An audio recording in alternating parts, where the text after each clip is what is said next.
the wind guide our way. We're the spacemen sailing the cosmic bay. From Jupiter to Saturn we'll deliver our freight on our starship, sailing through the interplanetary strait. With a hardy crew and a cargo of dreams, through the nebula's mist we'll forge our own schemes. In the vastness of space where no man has been, we'll navigate, chart the unexplored galactic highway. Heave home maze upon the starry sea. We're the spacemen sailing through infinity. With our voices loud and our spirits free, we'll voyage across the celestial sea.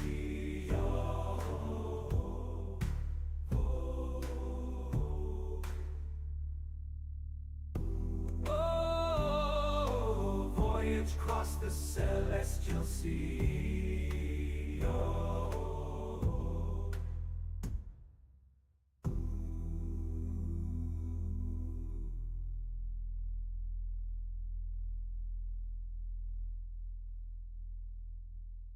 In the abyss of the cosmos we set sail. Through crimson skies our ship prevails. Across the stars a celestial flight, metal warriors bound by might. Ooh, yeah. In this realm of shadows darkness unfurls, a symphony of chaos, where planets whirl and nebula of fury untamed, sailing through the void where nothing's the same. We ride through the cosmos, a metal storm, defying gravity. Our spirits transform through supernovas and celestial clouds. Our stellar voyage forever in the skies.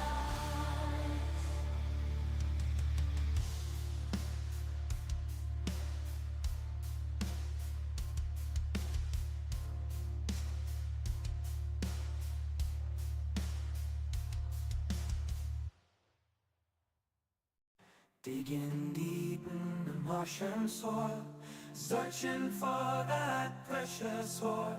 With pickaxes and heavy hearts, we're the miners of the cosmic shore. On this barren land, we march as one, unearthing treasures under the sun. In the cratered plains where no one dreamt, we're the pioneers on this frontier we're sent.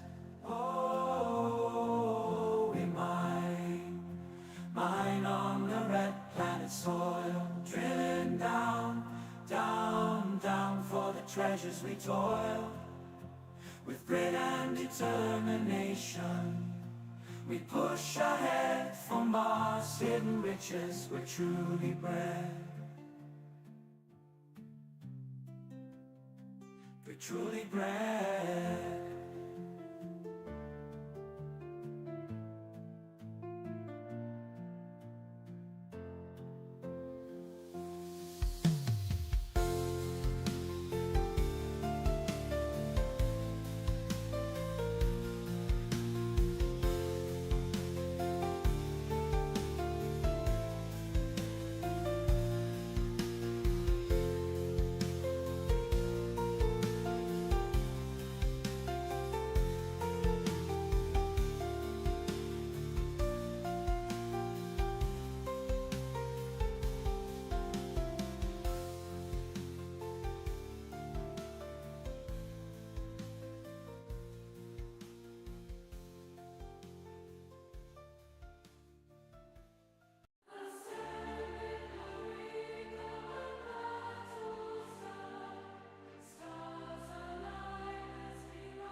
Greetings, ladies and gents, and welcome to the stream.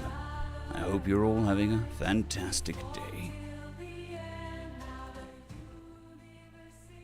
Right, now the volume isn't competing with my volume, because you wouldn't want volume competing with volume, because that makes volume. How are we all doing this morning? Redneck Samurai, Bullfoss, the Phoenix Paul, Brian Wells, all welcome, and konnichiwa to you too. 100, how's it, if you really want.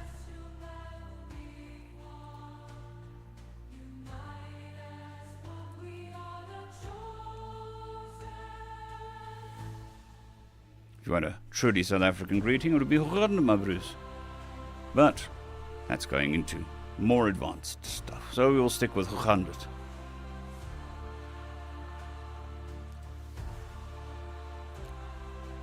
I'm glad to hear that, Brian.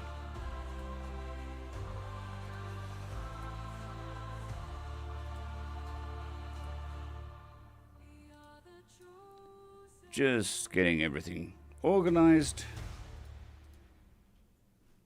Making sure today's stories aren't part of series. Stealth Stranger. Sailing through the cosmos, it's my final voyage. Leaving Earth behind. Seeking stars Right. to my homage in That will the be depths of 7,000. I'll sing my space shanty. Let the stars draw near. Raising up the anchors. Fair enough. Sails to the sky. It was always good to have a travel advisory for those who are unsure of what they will be dealing with on Earth. No tears. There used to be also used to release like listicles. Quite funny. As my compass. Like 16 questions not to ask space engineers, or 16 things space engineers shouldn't do. And everyone loves listicles. Oh, I'm a stargazer, drifting through the night, chasing dreams that sparkle like stars shining bright. I'll serenade the heavens with my cosmic lullaby. But I do think we're going to take it a little bit easy today, maybe even tomorrow. So we'll do, I think, one story, but I'll see how it goes. Busy taking cortisone and antibiotics for the infection, but cortisone dries me out so badly. Which, if it's drying out everything, includes vocal cords.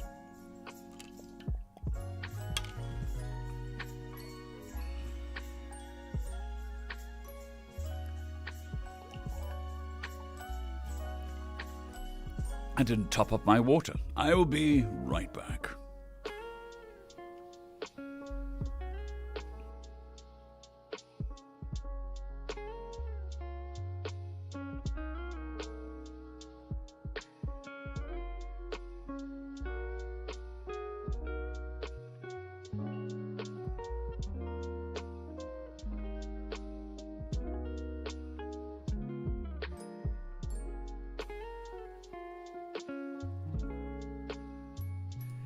Waitress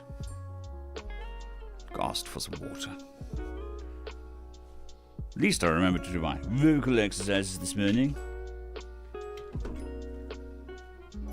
Right.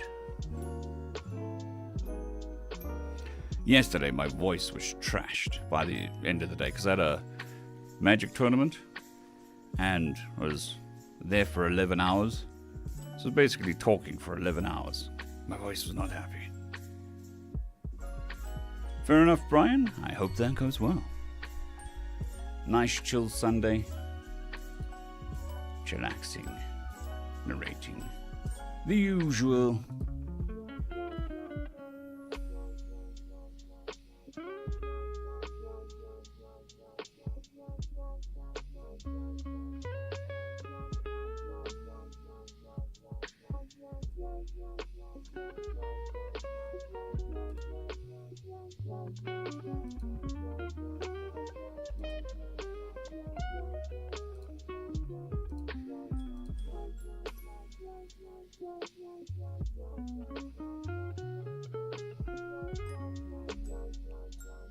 Yeah, there's been lots of new mechanics over the years.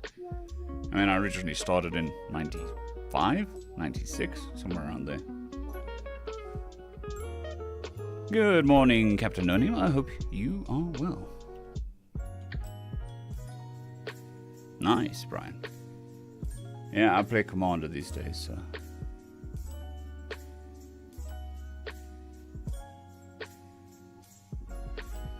What was I doing? Oh, I was doing the thing with the people. Thanks. Thank you. And a full canister of water. Gotta stay hydrated. And we also gotta monetize the stream. Monetization and conservative adverts. Right.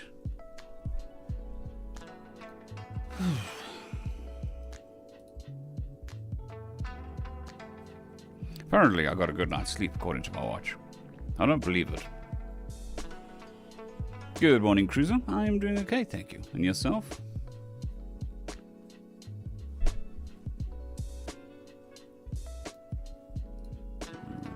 Just drop that over there. Okie dokie.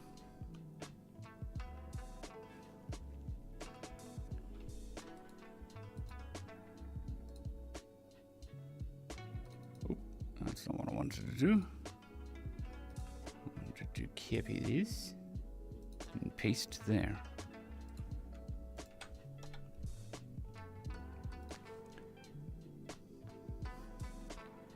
Good morning, Samantha. Hope you're doing well. Excuse me. Righty. Okay. Yes. I imagine today's going to be a pretty chill stream. Nice and relaxing and talking into the microphone. You've been selected to play a game. You need to saw your leg off, and then maybe you'll survive.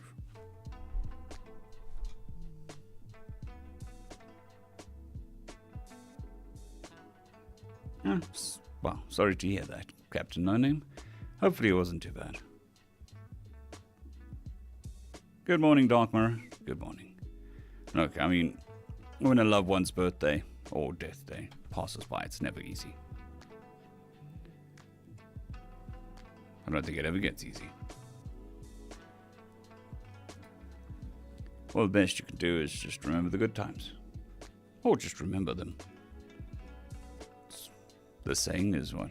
You know, if you don't forget them, they live forever. So, yeah. Doesn't help on the day, but I think in general, it's good advice.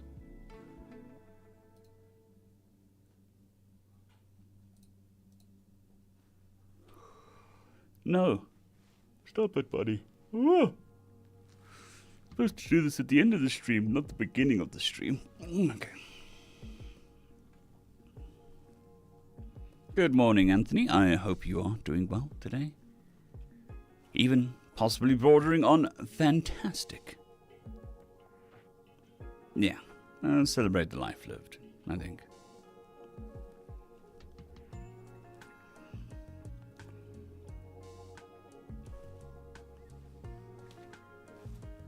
Cut my finger open this morning. It was fantastic.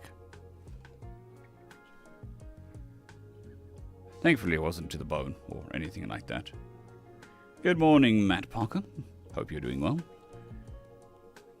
Right.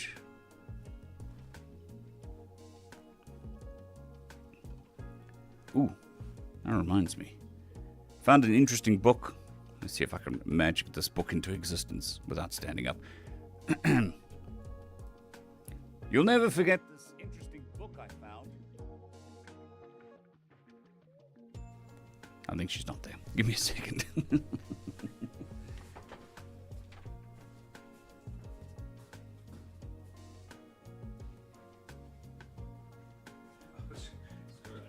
Dropping hints for you to bring the book. Figured so. Alright, interesting book. There you go. You heard the wife's voice in the background. See, it's not just my imagination. I am actually married. Good morning, Brian and everyone. So, at the tournament, at the LGS, they also sell books, which is cool.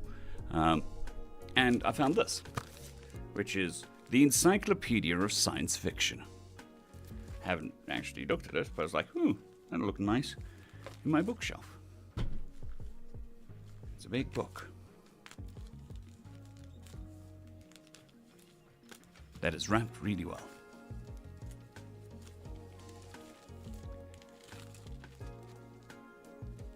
That is wrapped really, really well.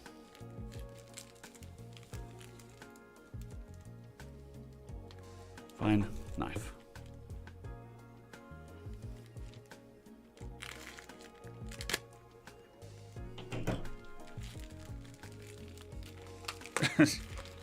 Well, that book is called Dianetics, is the one they normally sell, if I remember correctly. Come on. So this is a second-hand book. I sell second-hand books, not new books. So let's see what this says. It says big book. Be careful. Let's move this out the way a bit. When was this released?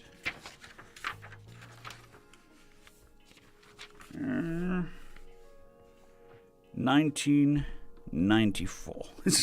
So it's quite out of date. But it's still cool. Introduction.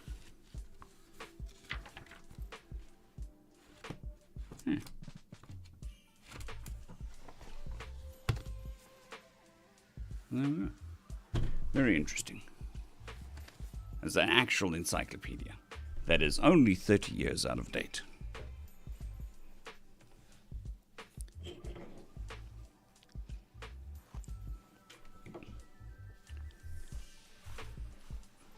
There we go, out of the way. Just get some hydration happening. Good morning, Anthony Monaghan. Yes. I think I said good morning to you. If I didn't, I apologize. If I did, well, you got a double good morning.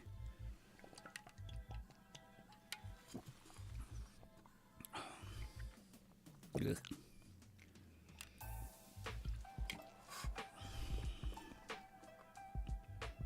Awesome. We had this was a while ago. We still had the encyclopedias me and my brother used as children. Up until, fairly recently.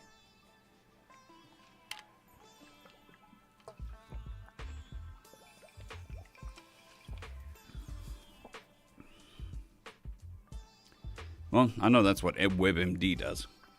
No matter what you type in there, it's cancer.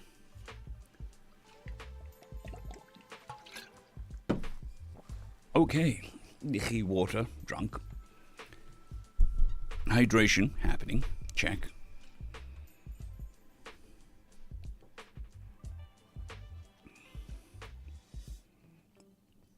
All right.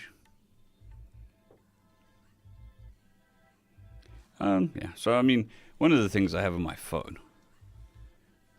I think there's a bit of backstory needs to happen here, is when I was a kid, I was in the Cubs and Scouts, and the South African version of Cubs and Scouts was basically survival training for kids. So it was like knot tying, how do you find shelter, first aid, stuff like that. Apparently not all the curriculum for Scouts and Cubs was the same. It's like, if you're in an urban environment, how do you survive? If you're in a non-urban environment, how do you survive? So, that was very interesting. Well, this was very long ago. But I found an app in the App Store called the Survival Manual. It is a book with all of that stuff written down, and it's 30 megs. And it lives on my phone. Now, if the internet goes down, I've got a full encyclopedia of survival stuff. Right on my phone. And yes, I do know it won't last forever, but it's really those first days in an emergency that you need the book. Not necessarily 3 months later. So I just keep that handy on my phone, just in case. But I mean, it's not like one of those. It really reads like the Scout Handbook. There's like, this is how you make a fire. This is how you tie this knot. This is the knot you need to know. And it's got a searchable index. So if you want to figure out a fire, it'll tell you 5 different ways to start a fire.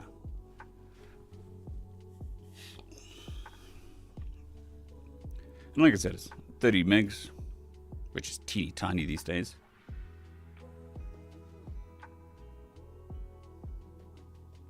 Yeah, very much. Also, I mean, a lot of people don't realize, when there is actually an emergency, your brain shuts down. So you might know how to do something, but you just can't get that memory back because of stress. So having something written down is a lot easier in that case.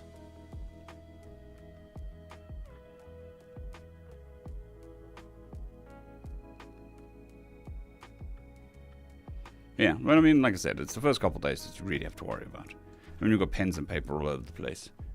But, I mean, a phone with a decent battery can last a couple weeks. And in a couple weeks, mostly, you should be at least stable in a survival situation. Fair enough, but you don't always have... It's also depends on the type of steel wool and 9-volt batteries. So I have neither of those things in my house. I do have lighters, though. But it's just a handy thing to have. Doesn't take up space. Doesn't do much. But if you need it, you need it. Rather have it and not need it than need it and not have it. As the saying goes. Alrighty. Let's get some work done. Time for some work.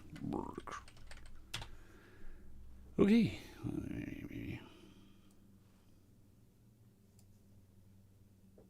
Yeah, I mean, we've got big lighters and coal, and thankfully, braaiing is a very common thing in South Africa.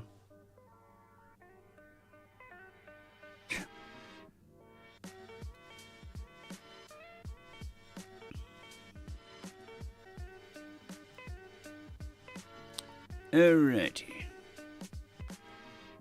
What are we doing?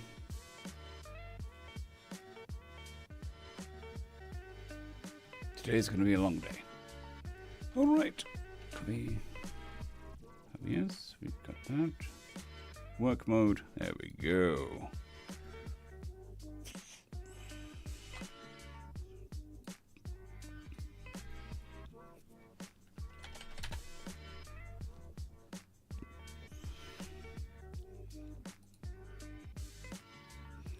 I mean, the funny thing is we've got, I don't know, a week or two's worth of water. We've got like 2 months worth of food on hand.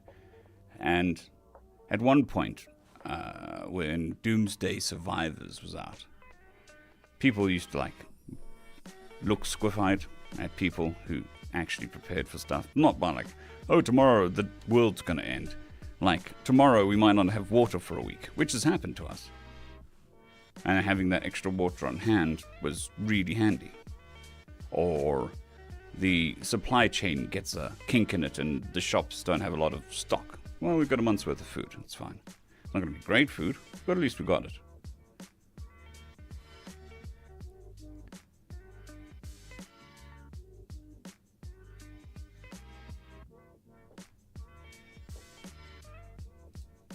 Now what am I doing? Copying this.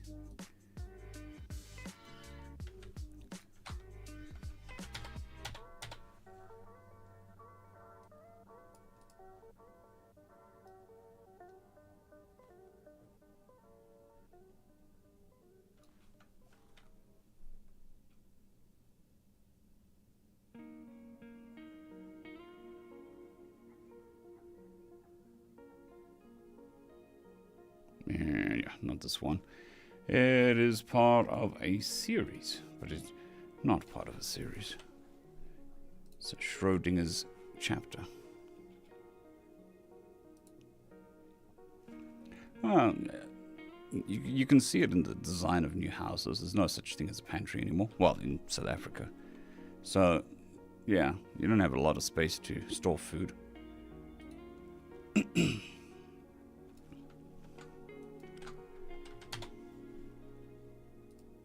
And it doesn't even have to be a worst case scenario. Dun dun dun.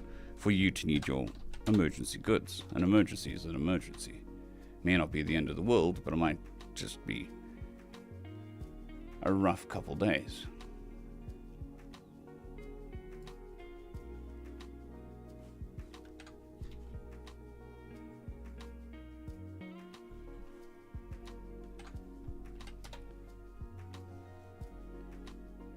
Righty.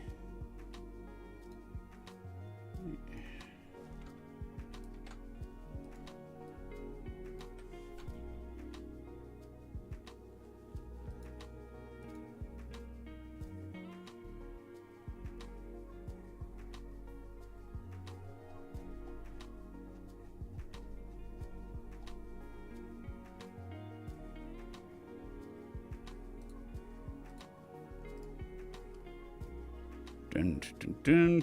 What are we doing? Stuff and things. Stuff and things. Moving over there. Cool.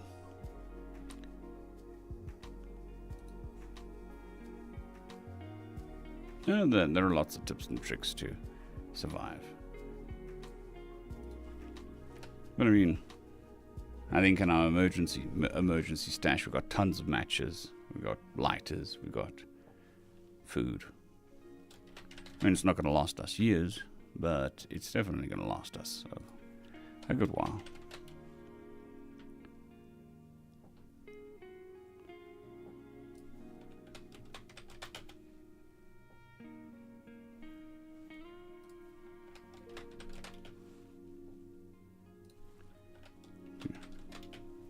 Getting straight into the work. Okay. Relk.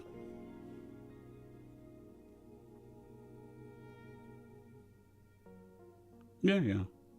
Fair enough, Matt Parker. Normally after a week or two, things calm down and semi-return to normal, but it also gives you a chance to stabilize.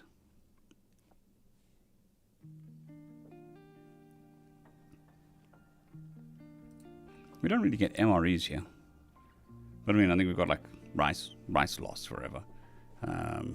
Pasta, canned goods. Surprisingly, what do they call it?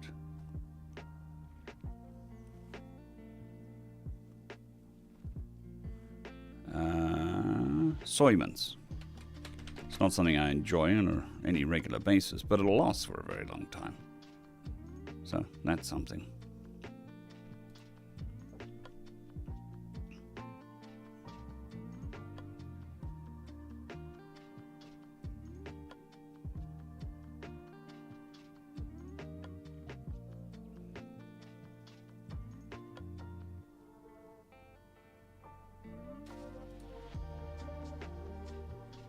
I'm really not paying attention here. We've missed a whole conversation. Well, I've missed a...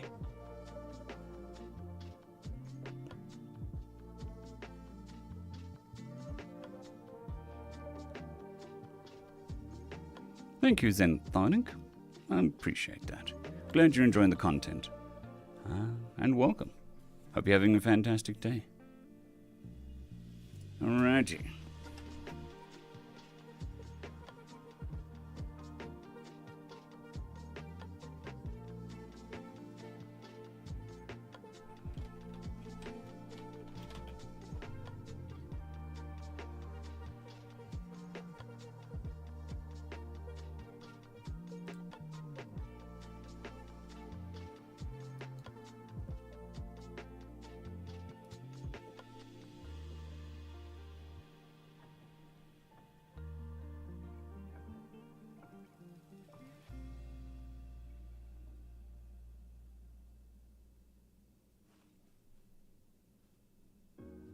Good morning, Nigel. Hope you're doing well.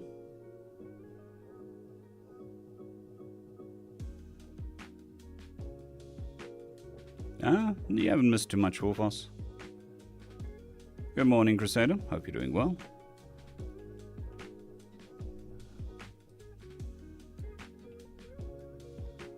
this is the president, which is going to be like this.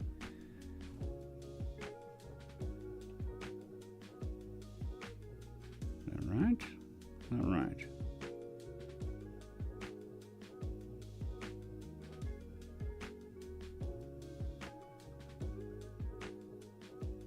Okay, Pryan. Pryan? Pryan. Is there...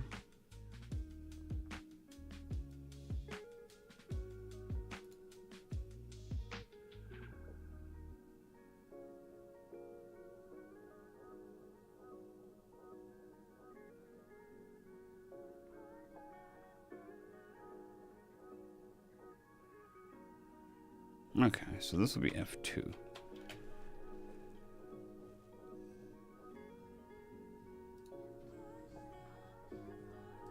As long as I don't name 3 voices, Control, Alt, Delete, or, you know, Alt F4, we should be good.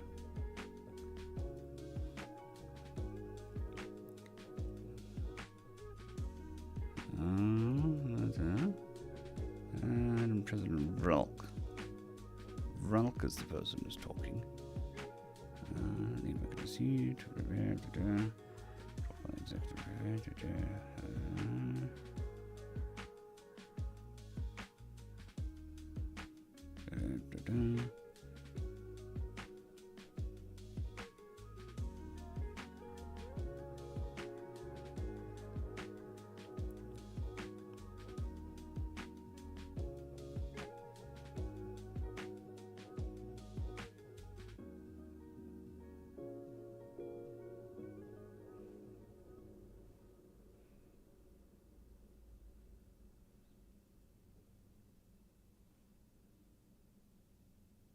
Okay.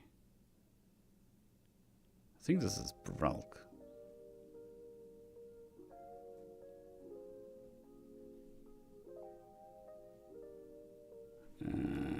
F1.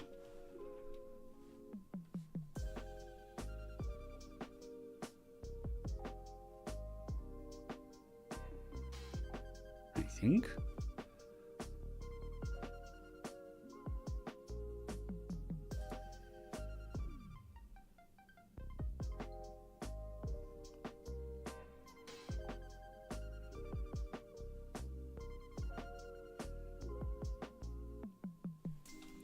F1. Good.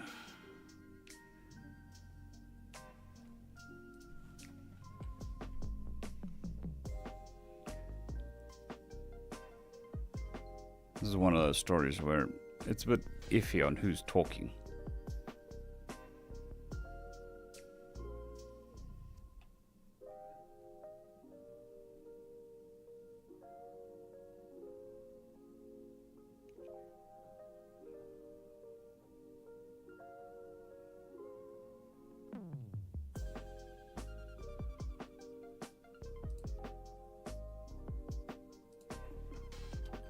M10.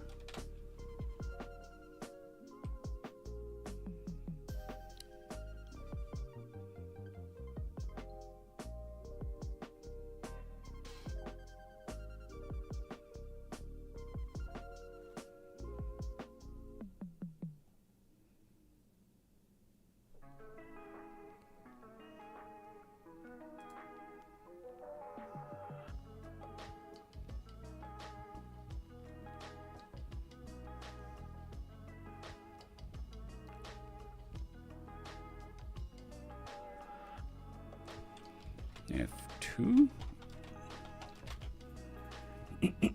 Excuse me.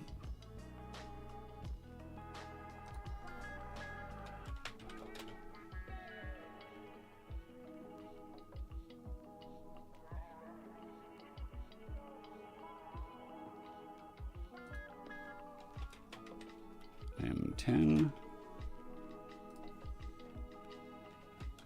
M1.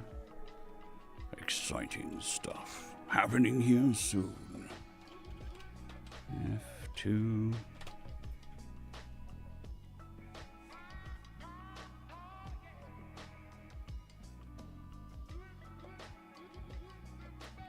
Okay.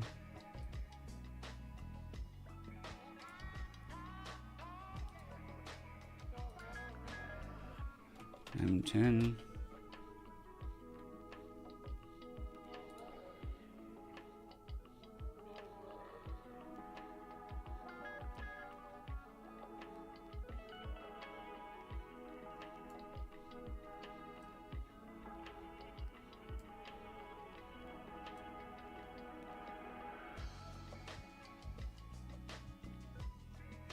Awesome, Nigel.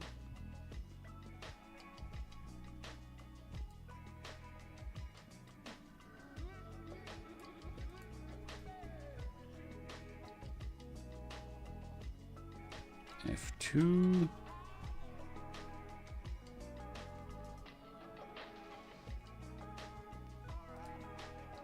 M1. M10.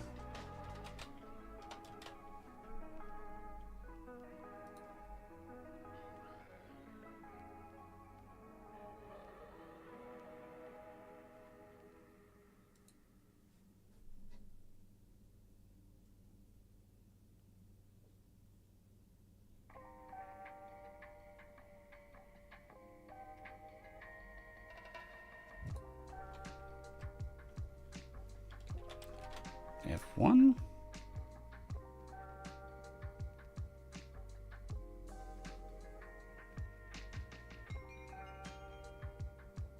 Good morning, Rolando. I hope you're doing well.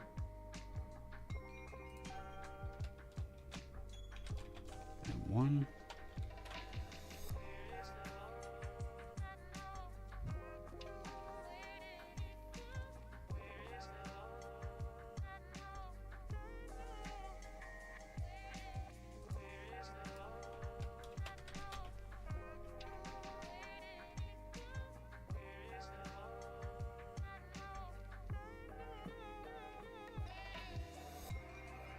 Fair enough, Wolfhouse. Fair enough.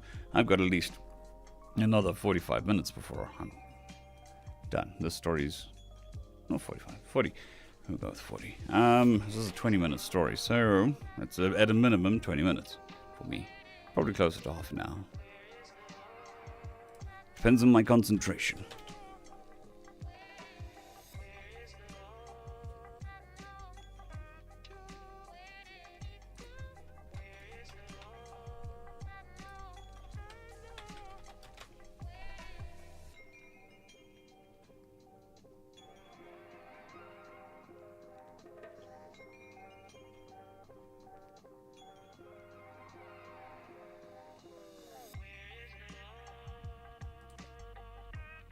Good morning, Matty D. Matty D. Hope you're doing well.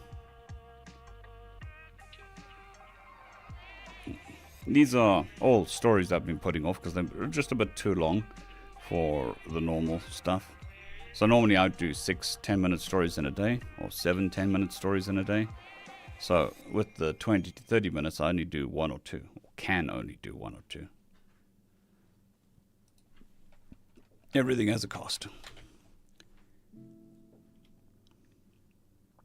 And longer stories means less videos. But, seeing as we're recovering, I can knock these out. Some of these have been on my list for years. I just keep putting it off.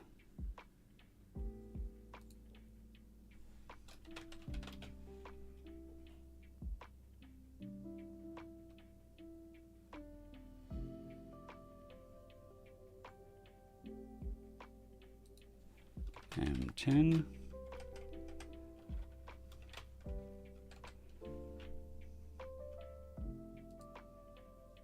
F1.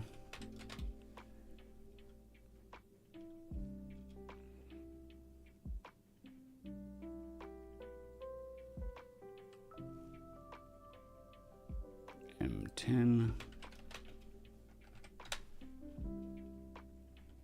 Good morning, Does the Demon. Hope you're doing well.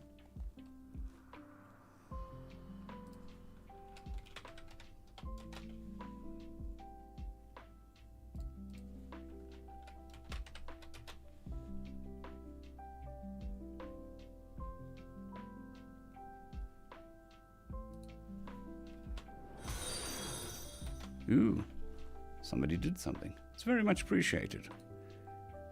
Thank you for the follow, Totem Hugger David. I hope you're doing well. Oop, that's hitting the microphone. That's very unprofessional of me. I hope you're doing well today. Or as well as can be.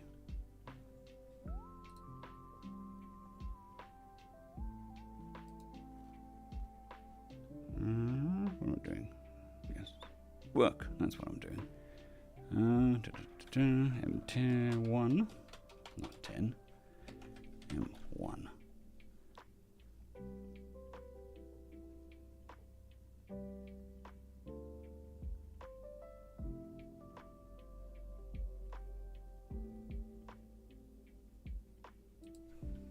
M10. M10. M1.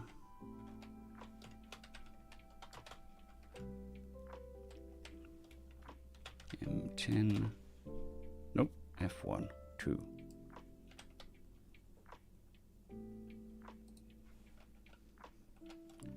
M1.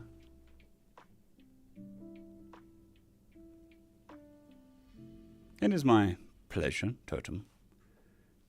I'm glad you're enjoying it. F1, F2.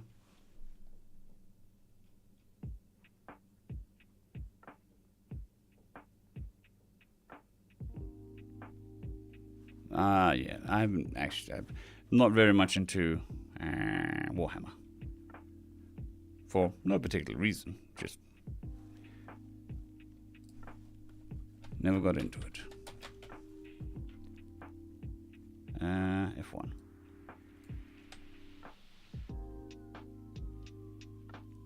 F2. Not 23, 2. 23 is a bit much. M1.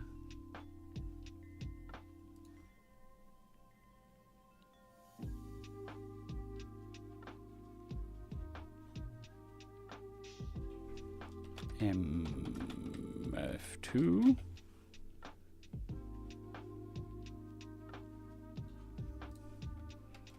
M1. F1. And F2. And there we go. Done. Done, done, done.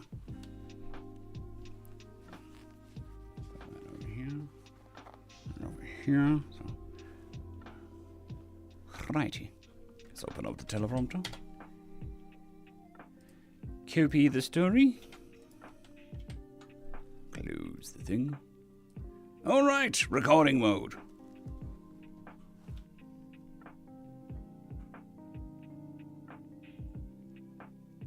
Fair enough, Nigel. I'm trying not to get too many collectible stuff at the moment because of the move, but maybe once I'm in Europe, it'll be a bit easier for me.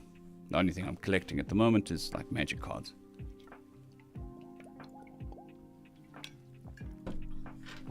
Alrighty. But I think I've drunk too much water, so I shall be stepping away momentarily to deal with that, shall we say, before we start the story. So I will be right back. I'll put that on. I'll turn this off.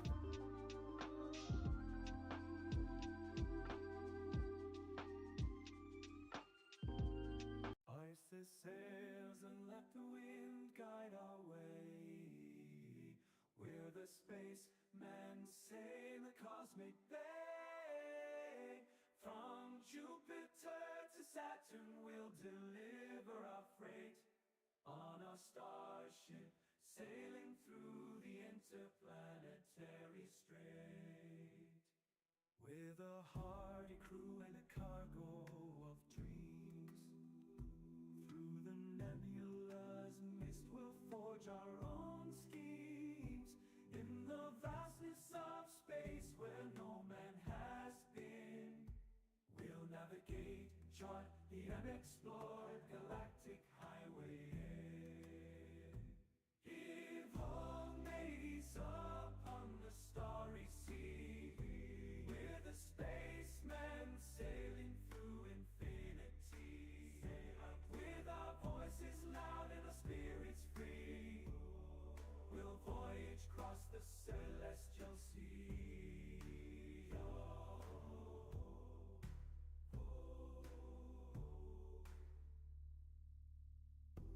Oh, voyage across the celestial sea. Oh.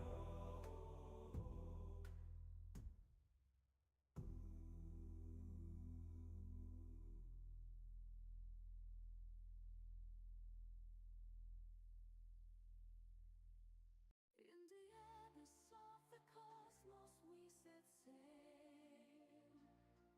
Through crimson skies our ship prevails. Across the stars a celestial flight. Metal warriors bound by Alrighty, back. Let's turn that off. Move over this. Right. Let's see.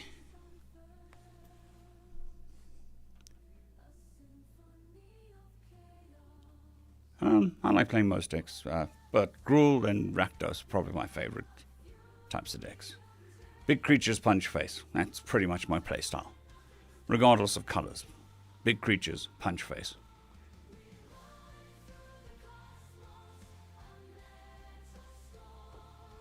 Evian666, good morning. Hope you're doing well.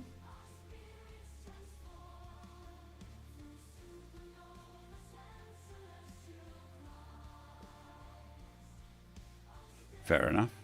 There's almost always a constant craving for pizza. The glorious food. Cheese and cheese and...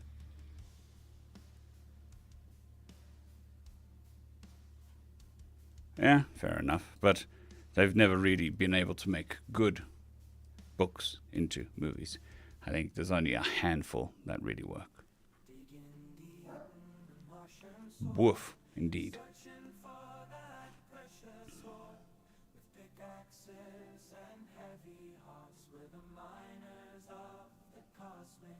Fair enough, Matt. Fair enough. Alrighty. And we've got the stories to do. We have the teleprompter. Check. Nope. Righty. Over here.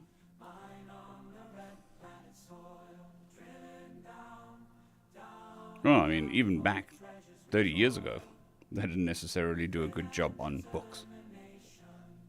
We're going to move the recording software over here. Gonna minimize that. Gonna open up the audio recorder. Okay. We're gonna be heading into street mode. I'm gonna quickly adjust. Oh, that way. That way. There we go. What are we looking at then? That's a book.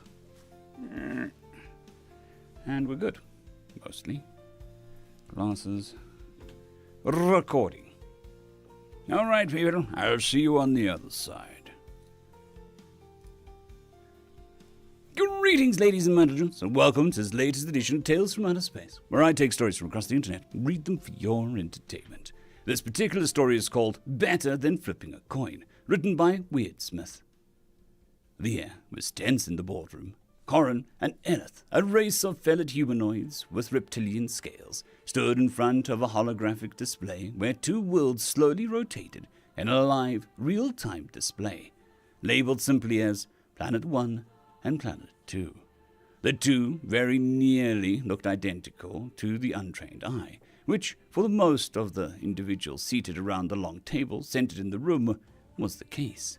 In truth, it was only Corin, their respected astroecologist, a respected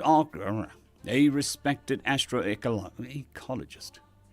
In truth, it was only Corin, a respected astroecologist and a xenobiologist, with enough doctorates to justify their exorbitant salary, who could tell them apart without referencing to the legends framing each feed. At the head of the table, wearing garments that not even Corin could have afforded, after saving for several local years, sat a gangly prine,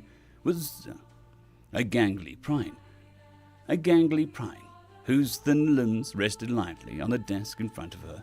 She cleared her esophageal nasal passage, and her noise came out in a high whisper, her translator automatically giving her an authoritative matronly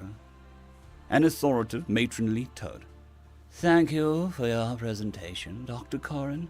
The skill and expertise you put into your work shows, but you have yet to give us your recommendation."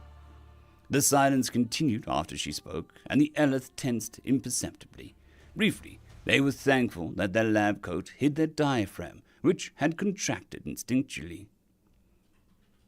Which had contracted instinctively, forcing themselves to take a breath. They gave the assembled executive staff in front of them a slow tilt of their head. Madam President, members of the board, the planets you see before you meet all of our key metrics for planned development properties. They so closely resemble each other that for the most of our primary statistics, they match to Sigma 4. Our physicists and geologists suspect that they were actually one superplanet and had been split.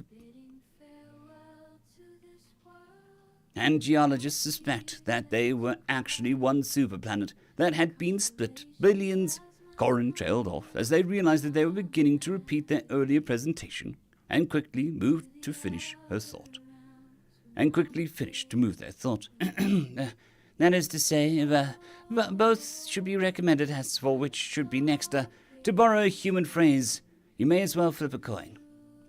Madam President Vrok leaned back in her seat, her frail form dwarfed by the executive chair made from the finest synthetic materials. Had she eyelids and the necessary musculature, her eyes would have long since narrowed as if she were focusing past the Eleth and seeing into the very being, judging their worth.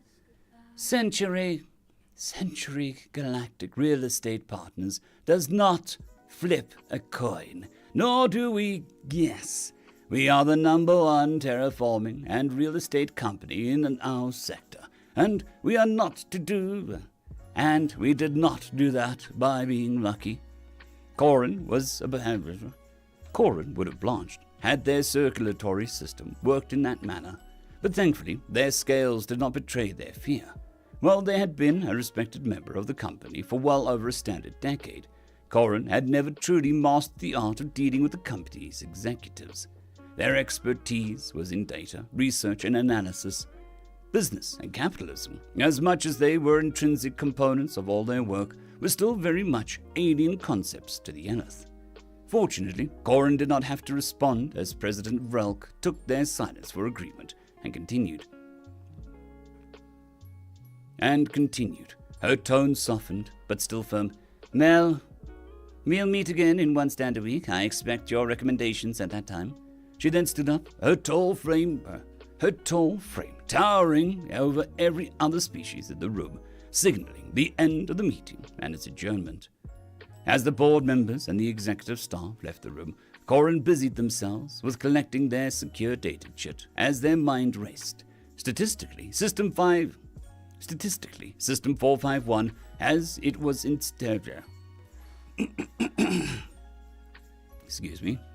Statistically, System 451, as it was inherited. Statistically, System 451, as it was internally known, was an anomaly. Not only did it have a singular sun, but it also had a pair of planets sharing an orbit around it in the habitable zone. The odds of two planets finding a perfectly balanced orbit plane around a single star was so infinitesimally small that had they not found it themselves, they would have considered it a matter of science fiction. The astrologists' thoughts continued as they left the meeting room and began a long trek back to their lab, located on the opposite side of the station that served as Century Galactic Real Estate Partners' primary office. The company was actually made up of hundreds of smaller corporations that all united under their parent group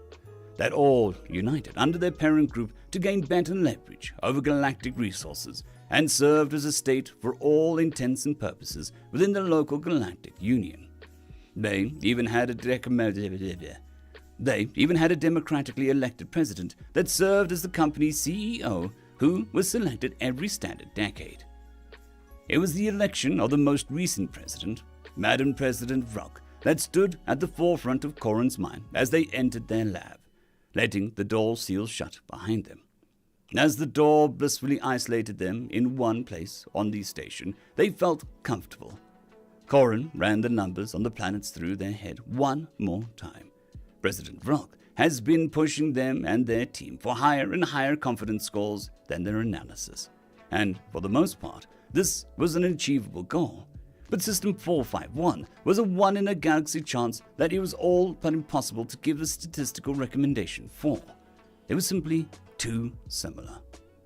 The rest of Corin's team continued their work as Elith passed their workstations on the way to their office, all to the one side of the massive lab. While most of the more delicate and sensitive research was performed in neighboring clean rooms, almost the entirety of the analysis and collaboration was performed in this lab. Corin originally had been offered an executive suite, probably to keep them close to the board and on a short leash. But they declined, preferring to turn what was essentially a supplies closet into a cozy office that satisfied their primordial instincts. On one wall of the office was turned into a monitor where the feeds from System 451 were displayed. A small desk was placed in the middle of the room so an individual could see the monitor while they also were standing in front of it.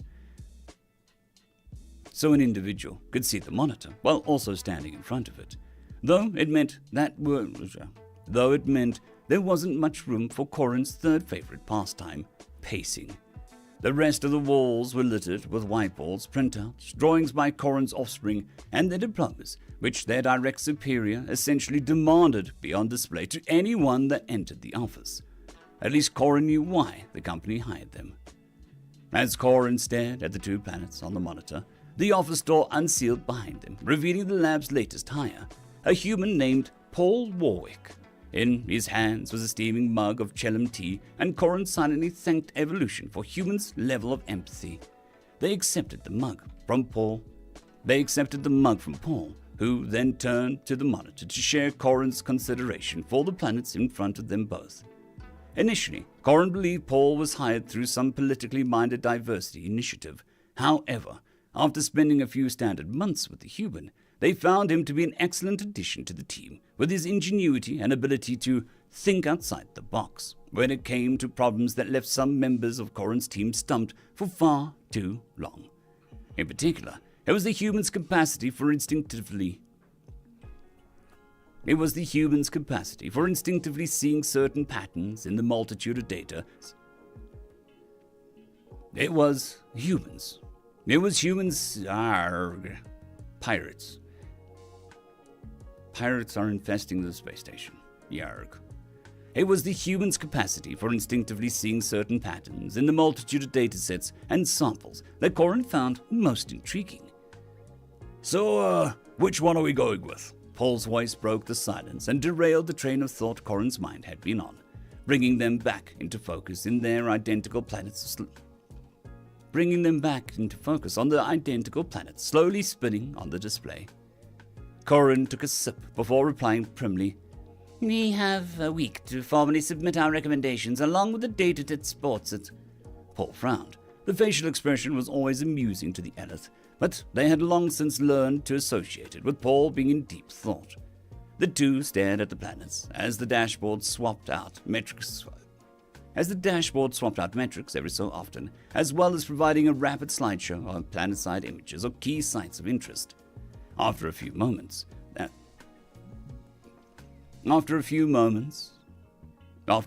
just as Corin was about to dismiss Paul so that they could get to work on making the justification for one of the planets, the human said, Planet 2. I would go with Planet 2.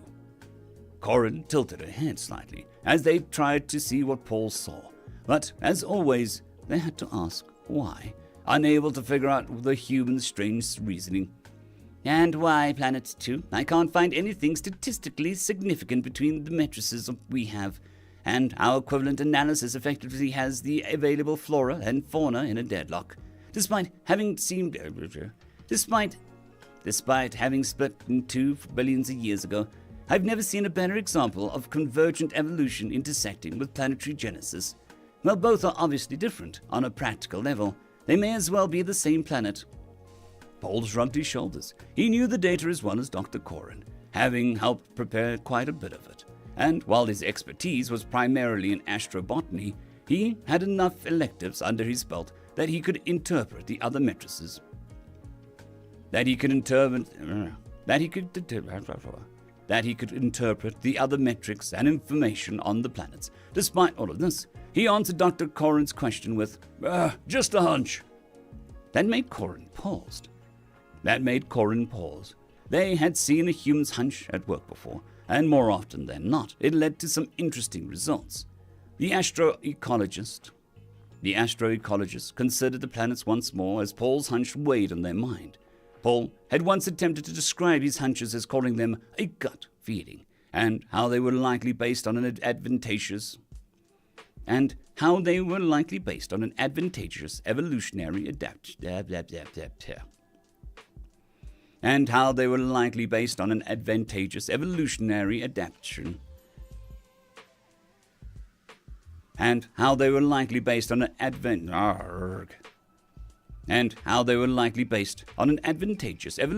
adaptation. Corin suspected it might have something to do with the human's pattern recognition that often made some seemingly bizarre connections that made no sense at first. While Corin had no definitive scientific proof, they were at least willing to explore their researchers' hunches in the past. Corin glanced briefly between Paul and the monitor as they came into internal decision. After all, they had tried everything else. The next day found Corin and Paul in the virtual environment simulation chamber.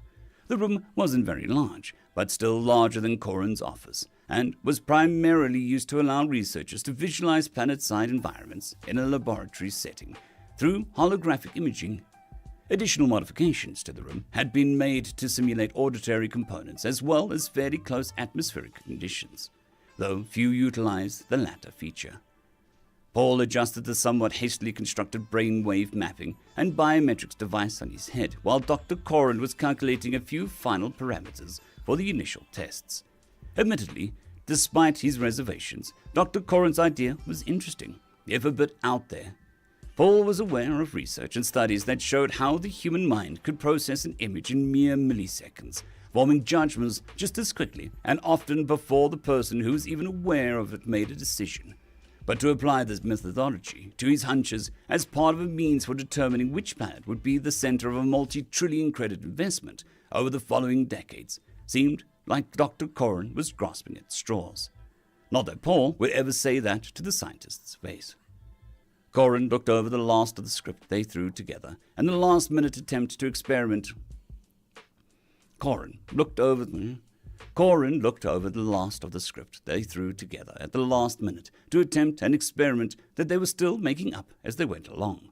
But Paul didn't need to know that. Instead, they said, "Paul, to reiterate, we're going to place you in a simulated environment with a simple A/B test. At first, the differences will be stark to set a baseline. As we progress, the environments will become more and more similar. Your goal is to simply state which you prefer. I've attempted to minimize the variables as much as possible, while also keeping a wide breadth.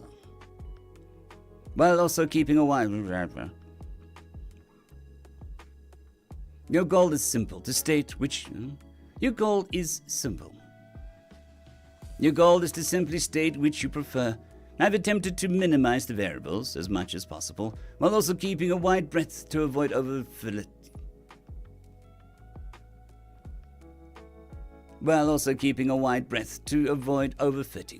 As well as these environments on worlds that were selected by our company for terraforming, we'll be comparing your selections to the planet's initial evaluation after processing. Paul nodded as he listened to the experiment summary, making sure that he and Dr. Corin weren't forgetting anything after they spent all of yesterday hashing out the details. Hesitating only for a moment, he finally asked, "Isn't that a bit open-ended, leaving me to decide which I prefer without any criteria?" The tablet in Corin's hands signaled that the baseline series was ready to start, and they moved to exit the chamber so as to avoid influencing Paul's decision. Before seeing Paul's inside, Before seating Paul inside, they said, "Yes and no. Yes and no. We don't know anything about your species' ability to utilize your intestinal tract in your decision-making process. As a result, rather than narrowing your focus, I want you to take everything in. Try and unfocus on any single detail and experience as much as you can. Once we find your rhythm for responding to the options, we'll slowly begin to speed up so that you can't, as you put it, second-guess yourself. Let's do the baseline and see how you do." Paul sighed and moved to the center of the room as the door sealed shut behind Dr. Corin. He wasn't expecting to be this kind of ambassador for the human race when his uncle forwarded the application to him from a business contact. But here he was. Overhead, the lighting in the room shifted, and the walls, ceiling, and floor vanished, replaced by an empty white expanse. The sing-song voice tilted. A sing-song voice lilted from nowhere, announcing the start of the test. Immediately, Paul was standing in a lush, tropical jungle. While the ferns and foliage around him couldn't actually touch him, the simulation still bent the images in such a way as to make it appear that Paul could run his hands through the leaves of the plants next to him. The air in the room took on a humid feel as the temperature rose and the calls of alien creatures seemed to come from nowhere at once. Paul tried not to focus on any one thing for too long and instead kept his head on a swivel. He spun around slowly, looking everywhere at once. While a direct mental interface would have probably provided a more realistic experience, Dr. Corin wanted to avoid any risk that the simulation might influence Paul's instinctive response. But it was real enough, and Paul had to force himself not to swat at holographic insects the size of his thumb as they flew by. In what seemed like forever, but in reality was only about a minute, the scene suddenly transitioned to a crisp autumn day in a deciduous forest, complete with the sound of the babbling brook nearby. It was such a dramatic contrast to the jungle from before that Paul experienced a brief bout of vertigo. Thankfully, he caught himself before he attempted to lean against a tree that wasn't actually there. But the cooler air was a welcome change from the previous environment. Now that he had gone through that first transition, the second went smoother than the first, taking him back to the jungle that he was in before. It was then followed by the autumn forest once more, and then to the white expanse where that same musical voice asked for his preference, 1 or 2. Paul immediately responded, 2, without hesitation. While he wasn't going to say the bug was the reason for the preference, it definitely played a part. The next options were a snow-covered field and a rocky beach, followed by a sandy desert and a hilly prairie. Stark differences indeed, Paul thought to himself. He pressed on,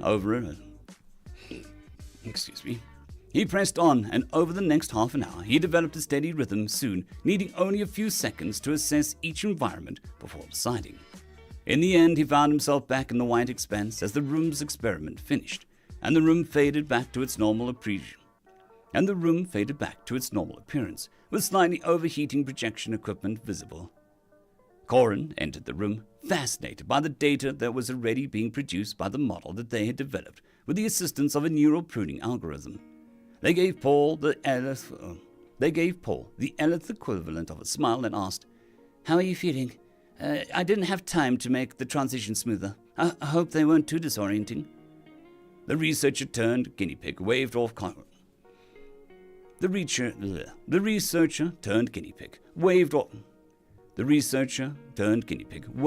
Dr. Corin's concern. "I got used to it pretty quickly. So, how's it looking? Anything usable?" Corin didn't share the results with Paul just yet, but instead became more animated as their smile grew. "Yes, hopefully. At the very least, they're interesting to say the least. You and I might have to publish this experiment later if we can get approval. It might take us the entire week to hammer out the halfway decent proof of concept model, but these initial findings are extremely promising." Stretching, Paul nodded and resumed his position in the center of the room. "All right, let's get to it then, Dr. Corin," he said. What followed was several days of intense experimentation and testing that left the human drained at the end of each day, and the Eleth ever more enthusiastic. Paul was not privy to the data being collected to avoid contaminating the results, But if he was, he might have begun to understand Dr. Corrin's growing zeal of testing But if he was, he might have begun to understand Dr. Corrin's growing zeal as the testing became more and more complicated. It started with simple A-B preference testing, followed by qualitative scales of preference, comfort and hostility, then grouped preference testing, then predicting metrics, then selected based on the metrics description. It was enough to make Paul's head swim, and he made analysis spreadsheets in his spare time for his favorite game for fun. Eventually, the last test was performed, and Corrin entered the chamber with the species equivalent of a grin. They could hardly control their ears. They tucked their slate under their arm as they said, "Well done, Paul. That's the last of it. Why don't you take the next couple of days off?" "Well done, Paul. That's the last of it. Why don't you take the next couple of days off to rest? You definitely deserved it. You definitely deserve it."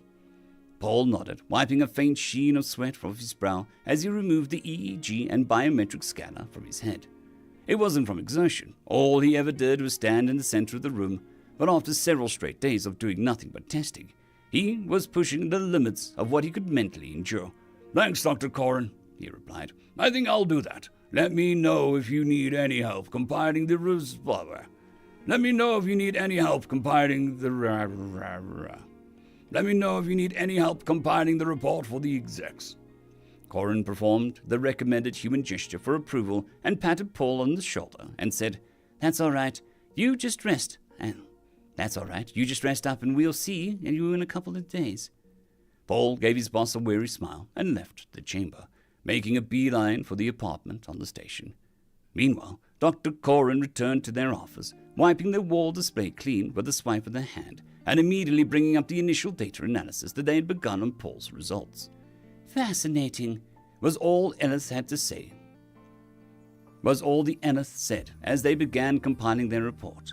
They did not leave their office until the day that they were to give their recommendation to the board. "Are you certain?" asked the mayor. "Are you certain?" asked Madam President Vrolk, after Dr. Corrin presented their findings using the newly delivered human gestational-based prediction algorithm.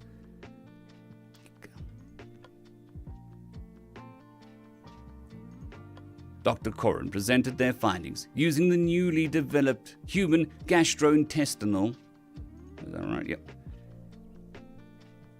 Corrin presented their findings. After Dr. Corrin presented their findings using the newly developed human gastrointestinal-based prediction algorithm, the rest of the board sat in varying states of bewilderment and disbelief, but all shared the same hedged concern of the new findings. The Ellis's ears shook minutely, a smirk before nodding, saying, "Yes, to Sigma 6. The silence that followed left the hollow place in Dr. Corrin's abdomen, but the science was sound. They didn't know how the humans did it, but somehow their evolution on a death world gave them an unprecedented ability to rapidly assess any environment before they were even consciously aware of their surroundings. They glanced back at the display before the board and continued. "To summarize, there is an inverse correlation between a human's desire for a habitat and a planet's evaluation after terraforming. In other words, the more they feel at home, the more difficult, costly, and unpredictable terraforming becomes." Madam President Vrolk, despite her imposing stature and seemingly emotionless nature, seemed to share the Ellis' amusement as small ridges formed on her brow. "Well then, given this new data, what is your recommendation for the next planet to undergo processing by Century Galactic Real Estate Partners?" Dr. Corrin let out a quiet rattle from the back of her throat, reminiscent of a sigh, and spoke confidently, "Planet 1. End of story.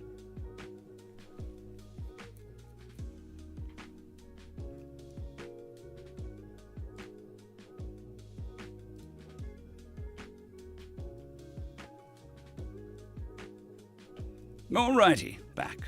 I actually want to go to here.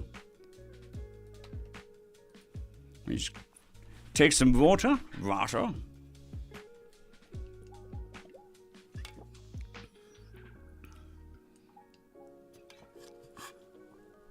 Good morning, Lady Rain. Hope you're doing well.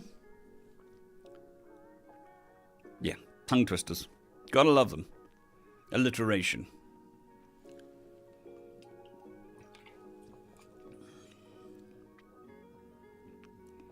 Matthias, thank you for popping past. Hopefully the storm isn't too bad and it doesn't cause you too many problems, and I am glad that you're enjoying the content. Ibian, I live in South Africa. We've had load shedding, which is brownouts, for the past 20 years. I've got 2 inverters for that specifically. I've got one that runs 2 computers, and I've got a backup one as well. A backup. So we do have that. We don't have a laptop, but if used sparingly, they will last quite a while.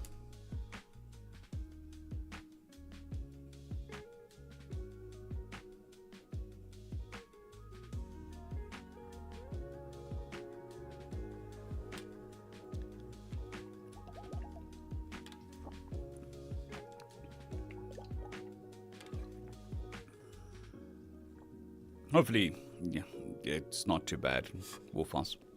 Hope you get home safe.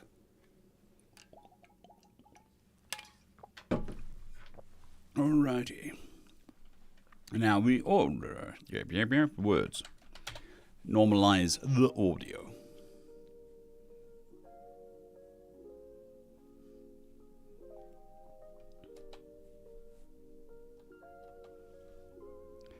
I mean, we used to have a generator. The problem is with the price of petrol.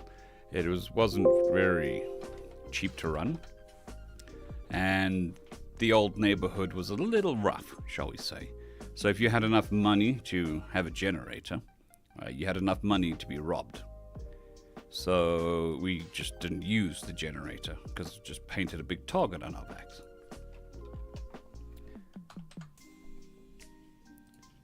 And then we gave it away. The inverters work nicely because it's silent.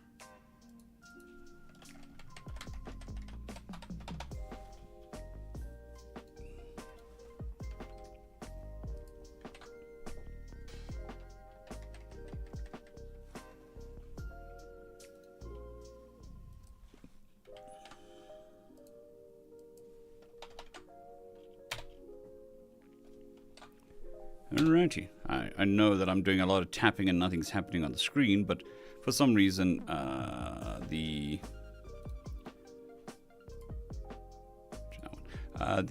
editing software has lots of pop-ups and they're not showing in the OBS.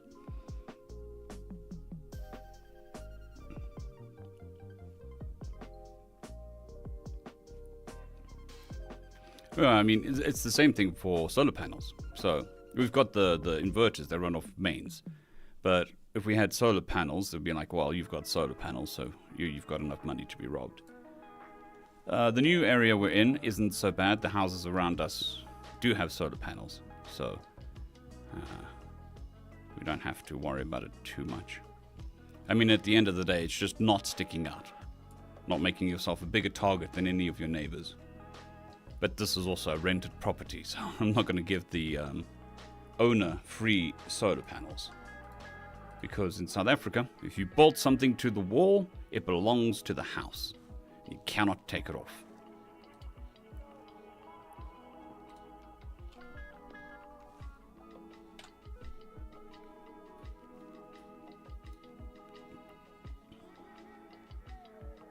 Now, in theory, I could put them in the back garden, but it's really not too bad. Road shedding's been a lot better recently.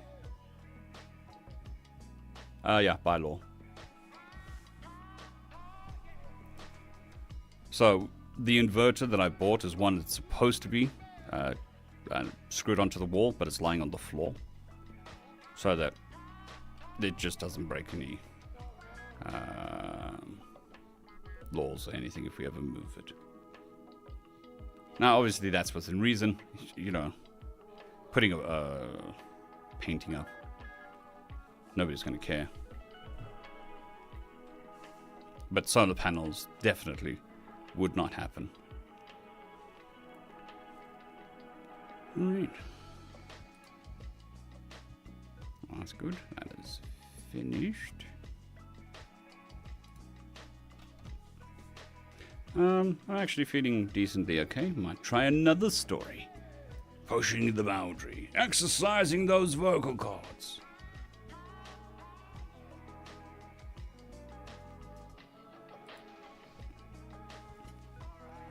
Yeah. I mean, there is the thing, it's like somebody needs to know that it's bolted to the wall and then that it's not bolted to the wall. But the owner could walk in here any time and just see it. I'm not going to argue with you, Nigel Smith. It's got its good points, but it definitely has its very bad points.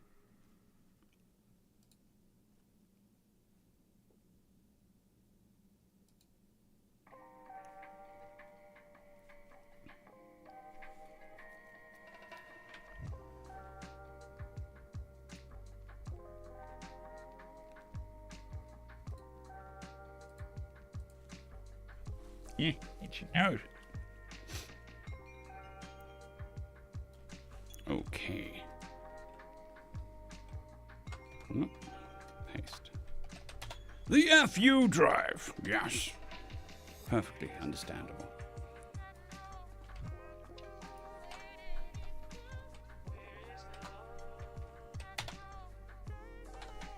Man, bear, scientist.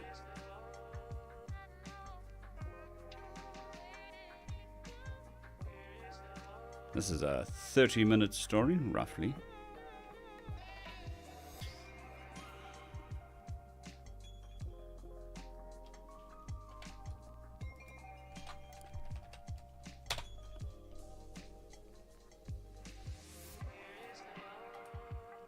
So I'm pretty sure I've said this before. When we moved out of that house, it's still my house. We still hadn't sold it. But we got builders in to fix up some stuff. We had a security system installed when we moved, because building hijackings are a thing, which basically somebody moves in and you can't kick them out, and then they'll hire out your property to somebody else, and you don't get any money, and you can't get rid of them. So that's the thing. So I had security put in when we left. But the week that we left, or a week after we left, there was 12-hour power outages in the area. So the security system kept dying. And in 2 nights, they broke the doors down. They stole all the builder's stuff. They stole all the pipes and fittings. There was easily fittings as in taps and stuff. They stole all the pipes from the outside of the house. All the copper cables that they could get their hands on. And I put a security guy there that night. And if I didn't, they would have started putting the pipes out the walls. Which happens regularly enough that I've heard it 3-4 times from 3...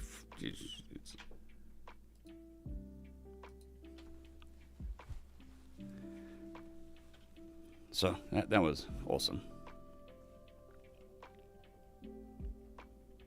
Because then I had to replace all the pipes and fittings and all of that stuff. But I mean, like I said, thankfully they didn't rip pipes out the walls, because that's even more expensive. But now, that property is not my problem.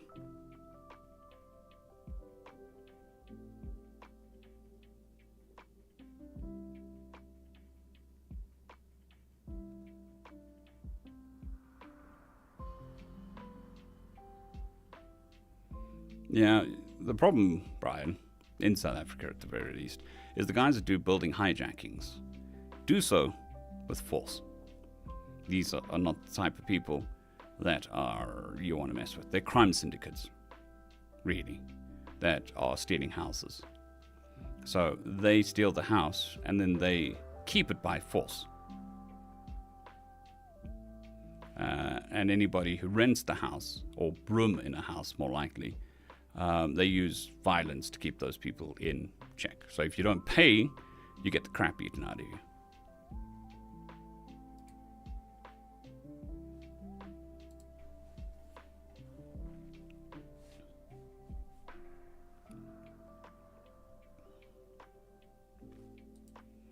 Alrighty. On to more refreshing things than my living situation. Happier thoughts.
Righty, M11. We haven't had an M11 in a while. Reports are coming in now. An unidentified flying object has been descended. Excited, very excited. News anchor. Yes, breaking news. Breaking news.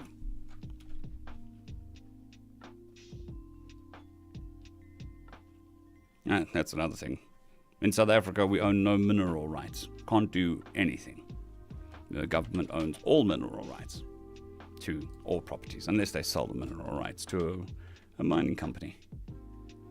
M2, sure. I'm going to assume that is M2. Yeah.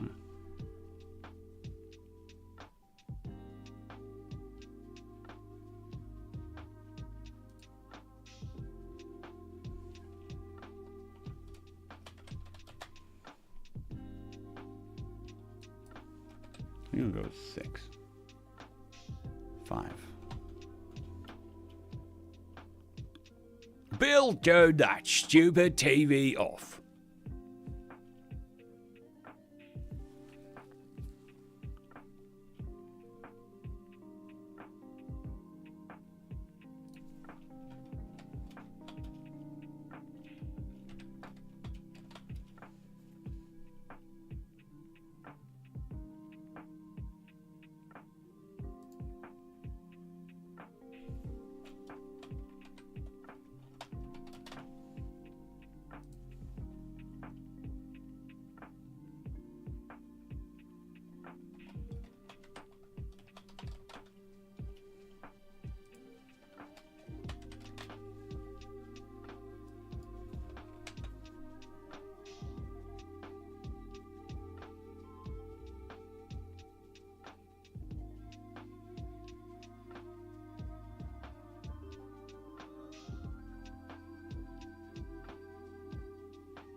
Yeah, I've heard of that too, Nigel.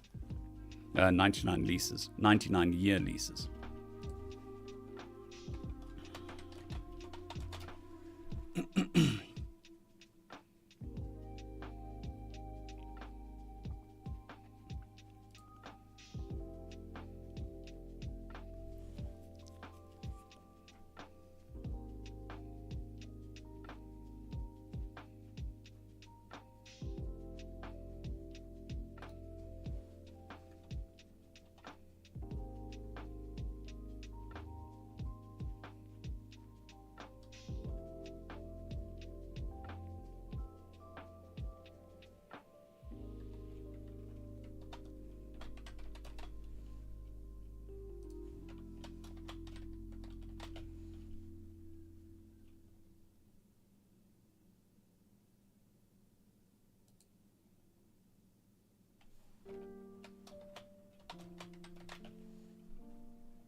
Yeah, there's really weird laws regarding properties there.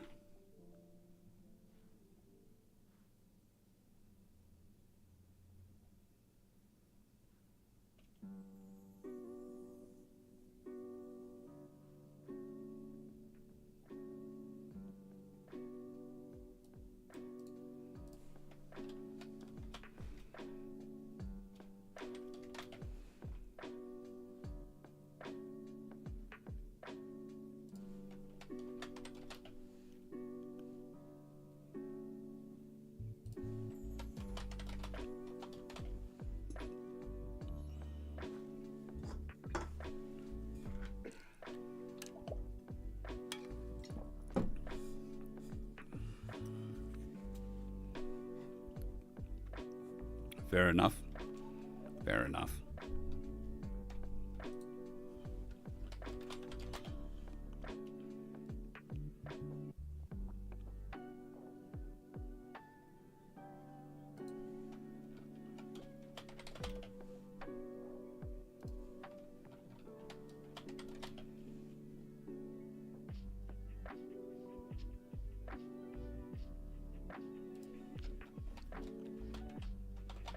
I imagine that all the members of this alien race have the same voice.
Fair enough. Cats, definitely, I like that. Paul.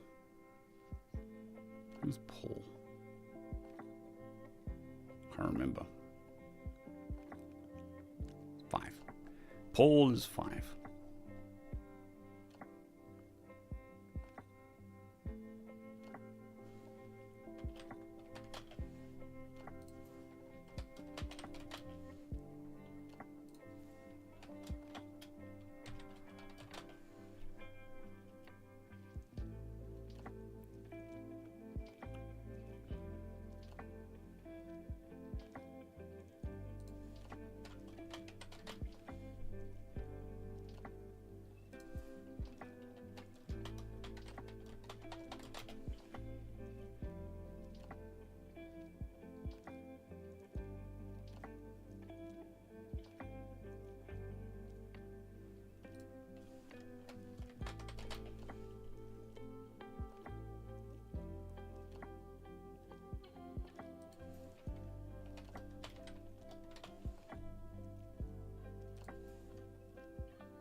Yeah, I think it's any country's immigration is going to be ridiculous. Some more so than others.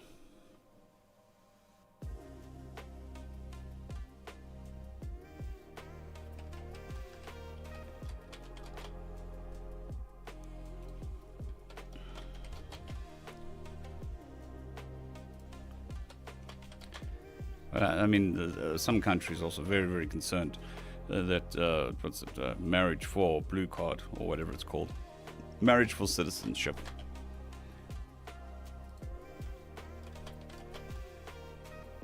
It's one of the things that was the most difficult to deal with trying to get into England. It's like, no, my wife didn't marry me for my Britishness. We've known each other forever.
Well, I think the problem with a lot of South Africans is most of our institutions aren't recognized internationally. Not that I went to any of those institutions.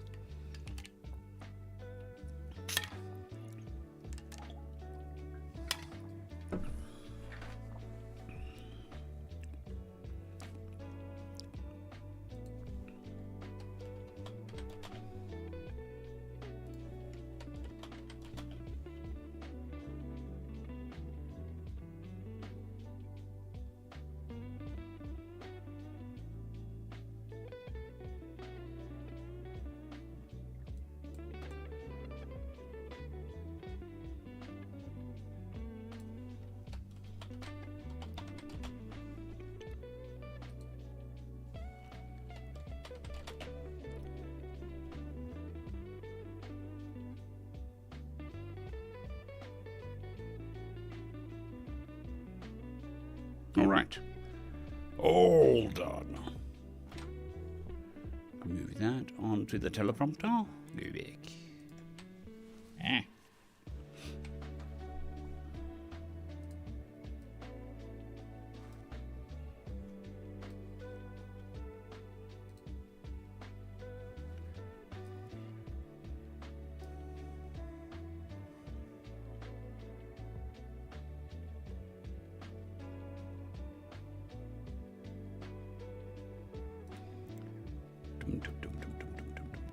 Recording software.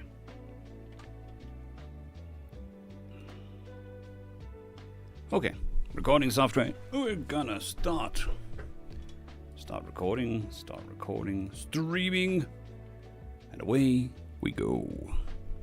Greetings, ladies and gentlemen, and welcome to this latest edition of Tales from Outer Space, where I take stories from across the internet and read them for your entertainment. This particular story is called The FU Drive, written by Man Bear Scientist. It worked! In 30 minutes, the ALFs would come and glass this facility, but one Dr. Paul Wilson wouldn't be here to see it. He and the other grease-stained researchers and so-called resistance fighters would be orbiting Pluto by the time the grey goo ate through the rusted aluminium shell they so carefully hid these past 4 years. But all Paul thought about was celebrating. He wished that he had a cigarette, but even the toilet wine they called champagne would do. Better than that. Better than to think about what happens after the jump. July 17th, 2021. First contact. Reports are coming in. An unidentified flying object has descended over New York City. We are attempting to contact NASA to confirm some details. Please stand by for more information. Here with us is... What the hell? Are we seriously taking crackpot YouTube videos and calling it news now? The 24 hours news cycle was the worst thing since baseball went on strike. Bill, turn that TV off. Paul Wilson pauses in adjusting the device that looks suspiciously like a cross between a home microwave and an oscilloscope. Dials and buttons adorned the right-hand side, while the left had a screen that opened up into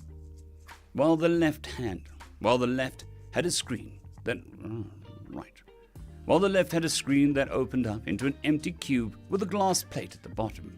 The aforementioned Bill, the senior researcher in the lab, is working on a bigger version of the same machine, but his eyes are hooked on the screen.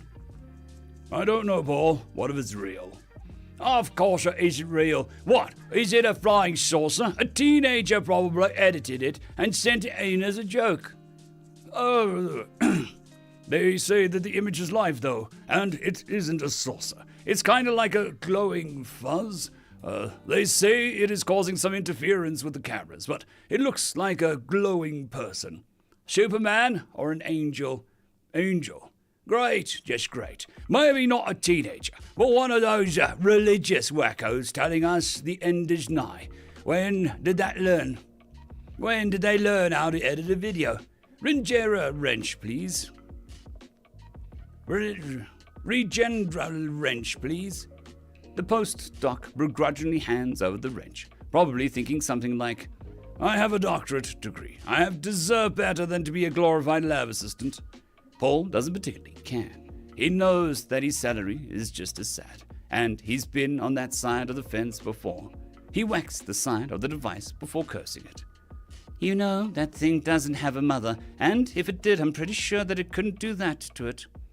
Another postdoc, one Sarah Anderson, quips from the other side of the lab. It is barely understandable. She's working with the last postdoc,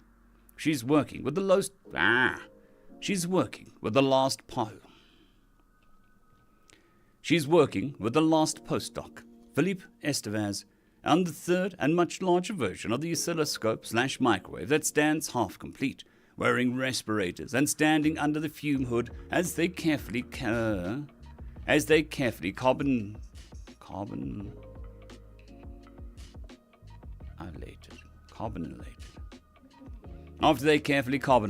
the coating for the inside of the machine. They all gathered here for one reason, slightly above poverty wages, and the chance to do something unprecedented: practical quantum physics experiments. Instead of focusing on a pair production from two protons collisions in a massive electron colliders, they were trying to do experiments to study virtual pair production on a fifth-floor lab in a small city university. So far, they've mostly managed to curse the device that supposedly allowed them to adjust the rate. So far, they've mostly managed to curse the device that supposedly allowed them to adjust the rate of virtual particle production. Paul went out for his daily vice, smoking. He brought his favorite paperweight and used it to keep open the emergency exit. He suspected that he was the reason the door was adorned with a piece of paper informed office staff that it was for emergencies only, in all caps with the 3 exclamation marks. He liked the spot the best because of the sound, not the view. He could only see a blank concrete wall, but the bells of the college were echoed loudly between the 2 buildings if he went out at the right time. He looked straight up, imagining right where the so-called angel would be, before scoffing and walking back inside. Floating about 100 feet over the skyline, a lone figure surveys the city. Its mandibles clack loudly as it processes information, a tick common to drones of this hive. Its defensive aura was set to low energy setting, as the onboard computation software used its energy to expand its sensing capabilities. In a few hours, other drones would enter this airspace over most of the major cities across the planet. It did not have a name. It would not need one. Drones like it lacked personal identity. If it was asked to identify itself, it would just say something like Hive 178A. But to the public down below, it rapidly earned another moniker: Angel.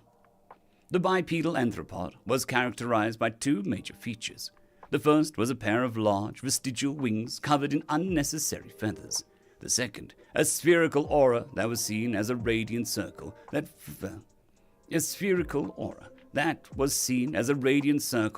from any perspective appeared to be behind the drone. The first noted aspect of the aura was an electromagnetic jamming effect that concealed the drone from most forms of photography and radar. The aura's ability to deflect most any form of projectile was not discovered until the Reckoning. The aura was used for a variety of purposes. That aura was used for a variety of other purposes,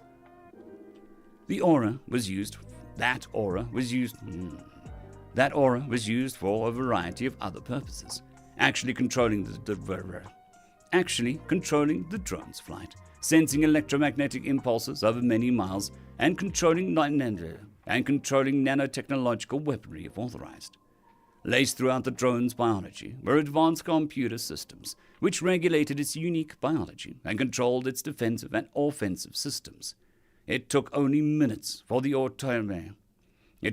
few minutes for automating scanners systems to send a high alert message back to the hive which the drone belonged to.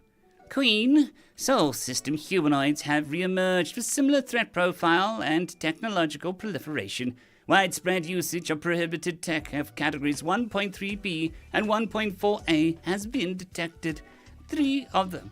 Threat to spiral arm 4 is rated as likely, with a coincidence of 400 to 500 years.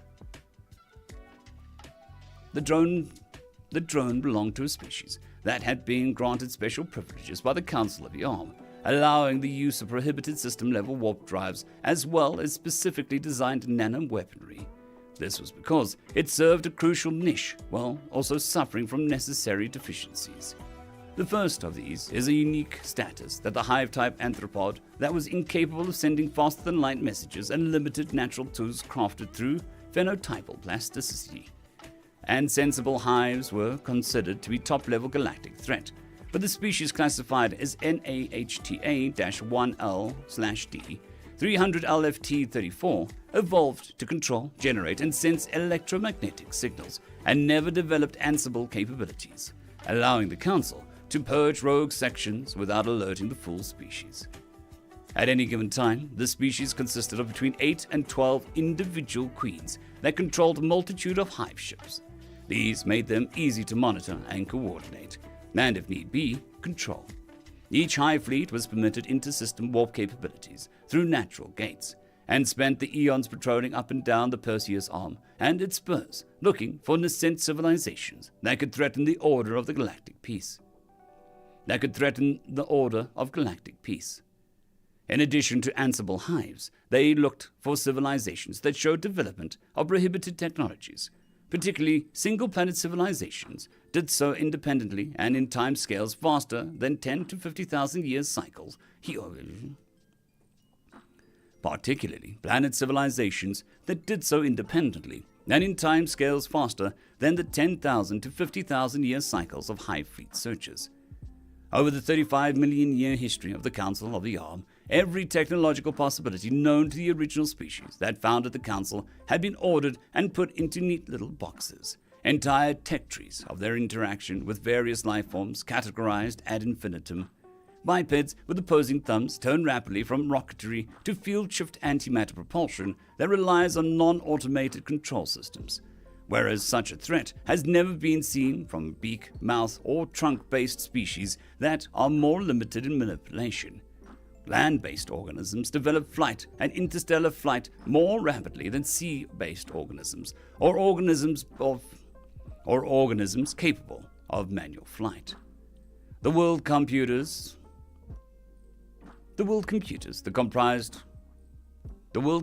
that comprised a very specific section of the Council rapidly analyzed the message from the drone and sent a response. Hive 178A, usage of nano-weaponry condoned. Species OT-LBB-0.5 ID 8115-NFT-10 designated for secondary decivilization. Steps should be made to shelter species OTLBB-0.1 ID 8115-NFT-9, BTMFA 0.2 ID 8115-NFT-3.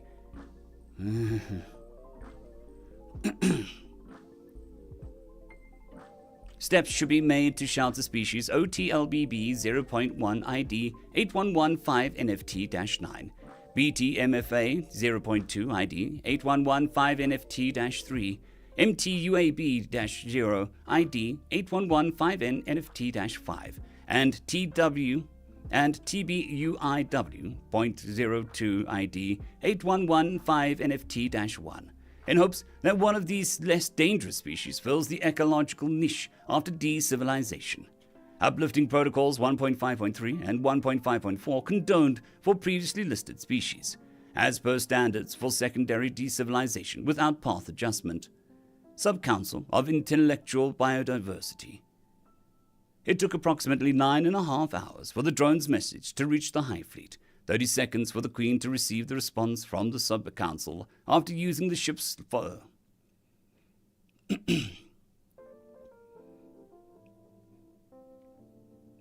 30 seconds for the Queen to receive the response from the Subcouncil after using the ship's lone faster-than-light message system. Another 9.5 hours for the Queen to send the instructions to the drones, before moving through the Oort cloud and settling into orbit around the planetoid known as Pluto to harvest ice and provide support for its drones. July 18th, 2021. The Reckoning. Chaos. Paul ran for his life. Think, what was the name? Think, what was the fire plan? 5 stories, elevators aren't working. Have I ever used the stairs in this building?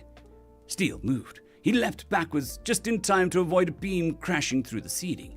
For seconds after the crashing, the blaring For seconds after the crash, the blaring trumpet noise got louder. What the hell? That steel was fuzzy, and so is the hull. Feck!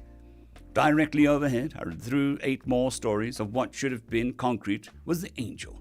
For a second, he thought he saw the horrific insect's head on the top of white robes. For a second, he thought he saw the horrific insect's head on top of white robes these so-called angels supposedly wore. If I didn't know better, that thing looked at me. Looked right at me. Why didn't it point that gun thing at me? Do I not matter? Another crash, and a wave of billowing smoke hits along with more than a few embers. Waving his arms, he realized that he wasn't quite sure that he was still heading in the right way to the stairs. Waving his arms, he realized that he wasn't quite sure if he was still heading in the right way to the stairs and could only see a few steps away. And it was getting hotter.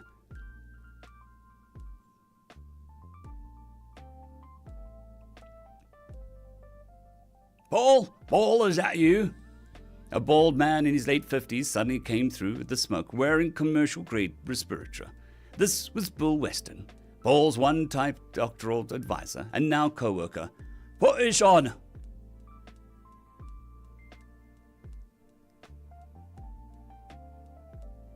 Put this on, quick! These fumes are from the lab. Damn! Fuck! Crap!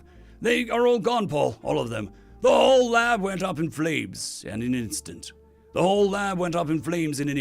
Their grey crap touched the chemical cabinet. Philip, Sarah, Regendra, they all breathed it in. Goo ate the fecking fume hood. I grabbed the spare respirator.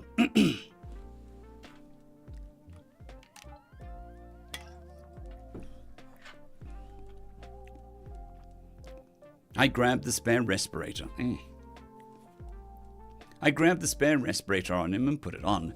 It was sticky. Was that... Paul! The wall zoomed in. I barely had enough time to put my hands up before I crashed. Stumbling to my feet, I turned to shout, but stopped when I saw a hole where I was standing seconds before. Bill stood on the other side saying, All right,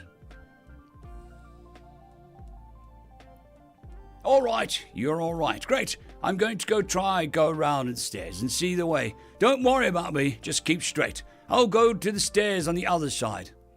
I'm not all right, Bill. I'm not all right, But Bill was already walking away. Damn him. I'm pretty sure that he just broke a rib. Yeah, that's a rib. But sure enough, the door to the stairwell was only a hallway away. I ignored the handwritten note on the door that said, Do not open, emergencies only, and pushed on the handle. No dice. I took a couple steps back and threw myself at the door. Feck! You, Bill! Whoa. I probably should have been concerned about perforating a lung. But instead, I was looking slack-jaw at my city. The city I should not have been able to see. And that city was melting. Every high-rise apartment, skyscraper, and multi-story office building looked like a candle after a decent burn. Holding my hands over my eyes, I tried to make out the clock tower of the college. Wouldn't it be over there? Right past the construction, a little to the left. But nothing was left but a melted column. Drip. That's weird. There aren't any clouds overhead. Oh, crap. Oh, crap. Oh, crap. I began and to execute a maneuver. Oh, crap. Oh, feck. Oh, crap. I began to execute the maneuver I would call teenage girl spazzes at rodent had I a measure of poetic style. A single drop of liquid splattered on the steel stairway, looking down. A single drop of grey goo. A single drop of grey liquid splattered on the ground. A single drop of liquid. A single drop of grey liquid splattered onto the steel stairwell.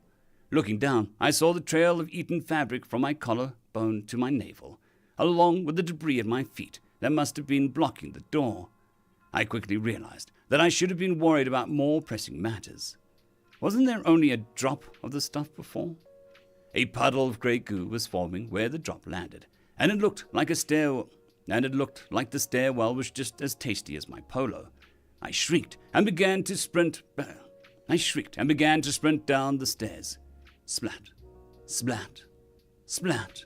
I ran faster than I ever had in my life. My chest hurt. It seemed like it would outrun me to the bottom. Feck, how many stairs are there in 5 stories? Am I going to fall to death, die of a lung perforation, or get eaten alive? Splat. I'm not going to make it. I should just jump to the ground. I probably wouldn't be. I should jump to the ground. I probably would make it. It only is, 20, 30 foot?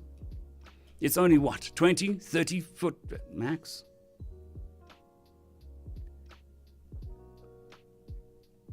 It's only 20, 30 foot max. People can survive that. I looked down at the ground, which seemed a lot further away than 20 or 30 feet. Okay, but it would be painless. Land on my feet. It's better than being acid food. Is that an ambulance? Maybe I'm already dead. Maybe I'm in an ambulance and I just had a heart attack and I'm just imagining all of this. It got brighter and louder as I turned the corner for approximately the 50th time in the stairwell. I came face to face with the angel. This close, the light from the glowing circle behind it made it almost impossible to even glance in its direction. But I shielded my eyes and dared to peek. Bug! Bug! Freaking bug Jeebus! How Jeebus! Oh, human Jeebus! Oh, Jeebus! Oh, human Jeebus! I'm... Bug! Bug! Freaking bug! Jesus! Oh, Jesus! Oh, human Jesus! Am I going to be eaten? How should I have jumped? I fecking should have jumped! It pointed its weird gun thing above my head, and I prepared to get netted by the angelic bug goo and hauled away to be eaten alive. But instead, I heard a whooshing sound. Glancing upwards with sunspots still obscuring the center of my vision, I saw the goo flow upwards and back into the building, right to where Bill was heading. By the time I looked back, the bug angel was gone. I made my way down the stairs. I made my way down the last few steps much more slowly. If there was any doubt about my ribs being broken, it was thoroughly dispersed by the time I got down to the last flight of stairs. Adrenaline fading. It started to dull throb somewhere between 8 and, bug, Jesus, on the pain scale. It started to dully throb somewhere between 8 and, oh, bug, Jesus, on the pain scale. When I at last touched the ground, I almost fell to my knees and cried. I looked down at my watch. It had only been a couple minutes. I hate to say it, but I did cry when I felt another warm splat hit me. I'm gonna die. Bird crap. I'm gonna die. Bird crap? I've never been so happy about bird crap. Overhead, the offending black-feathered corvid flies to its nest in the stairwell. There is a path eaten away that stops just short of the bolt holding the beam upon which the nest lies, before seeming to reverse. I remembered this later and realized that the angel lifeform thing was trying to save the crows. Why would it care to save crows when it destroyed the whole rest of the building? Why are crows worth saving, but not Bill, not Sarah, not Philip, not Regendra, not kind-hearted receptionists or the lunch lady that gives seconds, not the countless office people with families to go back to? Over the next 3 weeks, I went out to the countryside. Luckily, my car didn't get any grey goo on it. I guess the angel cared mostly about buildings and left the cars parked outside mostly alone. It seems like the goo struggled to eat the roadway. I guess it's simply a matter of size. The amount of concrete on the road. The goo was efficient when it had a lot of surface area to eat, but much slower at eating the massive but thin concrete structures. I had to change direction a few times, but I ended up stumbling across a militia doing pretty much the same thing as me. Going town to town, trying to save any food we can, even heading to an army base to try and fight back. But I keep thinking back to my encounter with the bug angel Jesus thing. According to the militia, they controlled the goo with electromagnetic signals. The FEC, or was it the FCC, probably would have hated how they polluted the airwaves, though I guess now that they were only things broadcasting, supposedly they hit TV, radio, internet first to cut us off.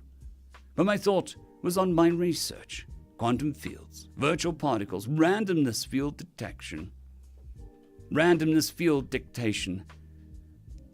To do what we wanted to do, we needed to split the signal to precisely control the randomness field over 10 billion hypothetical points, completely different from the grey goo, but somewhat similar as well. Somehow the bug precisely controlled nanoparticles, stopping it from eating biological matter. How? At the same time, I started thinking about how to capture one of them.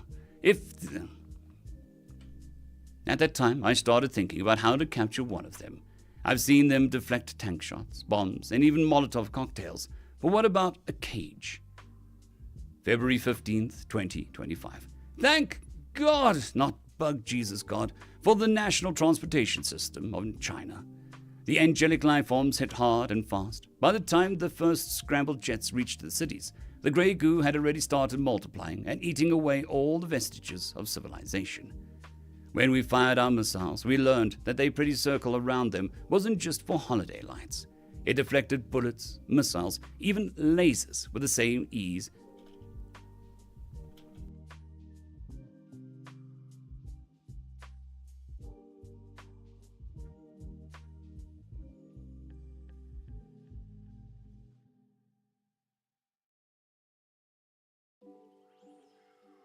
Managed to hit that mute button. Ninja sneeze.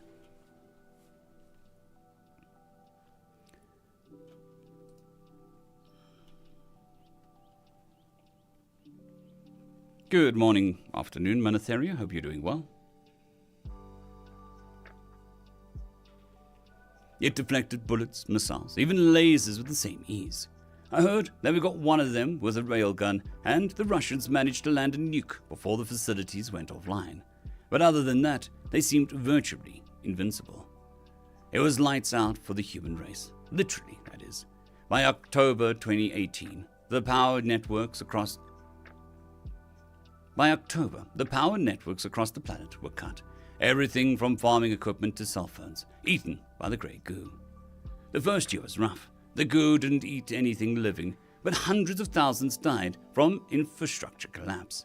In some ways, they were the lucky ones. Millions died fighting over food and water. Me? I joined the resistance. See, we captured one of these drones. Couldn't shoot one, but we could put it in a shielded cage if we were careful. It was the crows that did it. See, these fecks didn't care if humans died, tried to escape the goo. See, these fecks didn't care if humans died, trying to escape. These fecks didn't care if humans died trying to escape the goo.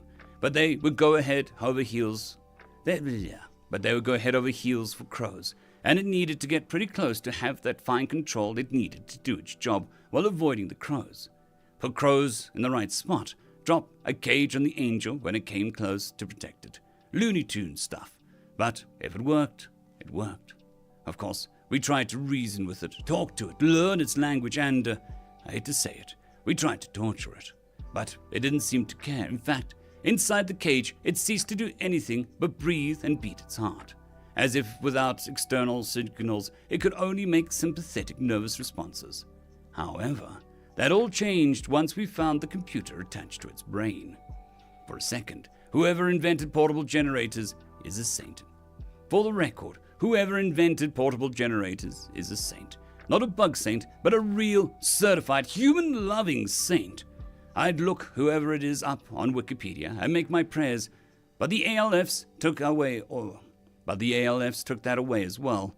Anyway, the law of computers says that if it exists, it can be hacked.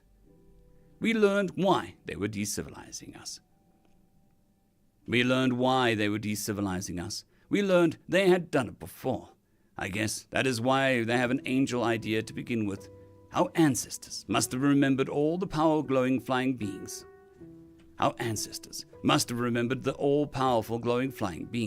Seared that image straight into their brains like fear of snakes and spiders.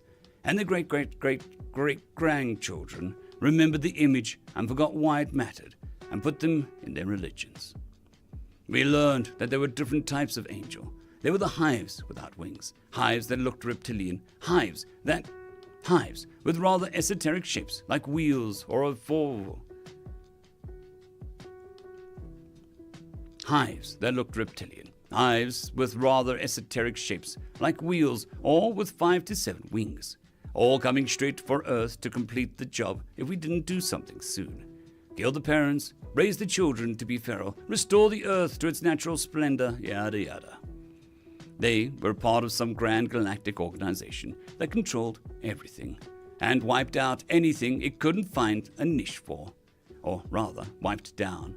The angels do the dirty work, but they don't kill species. No, they merely decivilize them and call it a mercy that they got the and call it a mercy that they got to them before they nuked themselves out of existence or started an intergalactic war.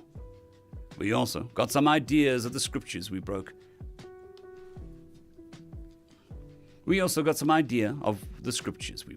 Or more accurately, were expected to break.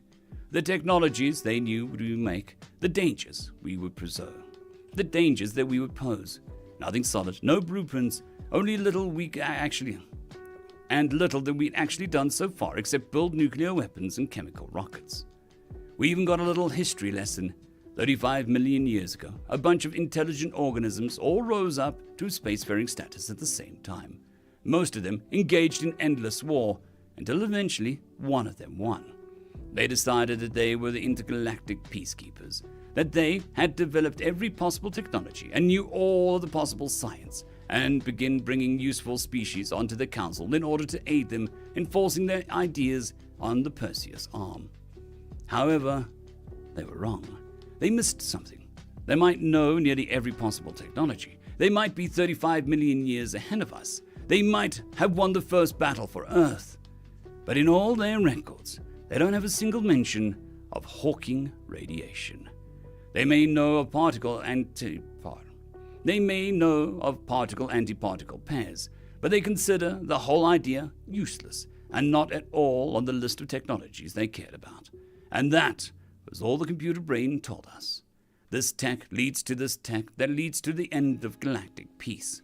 I and my team, the late Bill Weston, Sarah Luke Green, Rajendra Lata, and Philip Estevez were working on this useless technology during the start of the reckoning. Our experiment was to control the random generation of particle-antiparticle pairs in a vacuum. Maybe I should have thought, oh, it clearly won't work, let's already tried it. Maybe I should have thought, oh, it really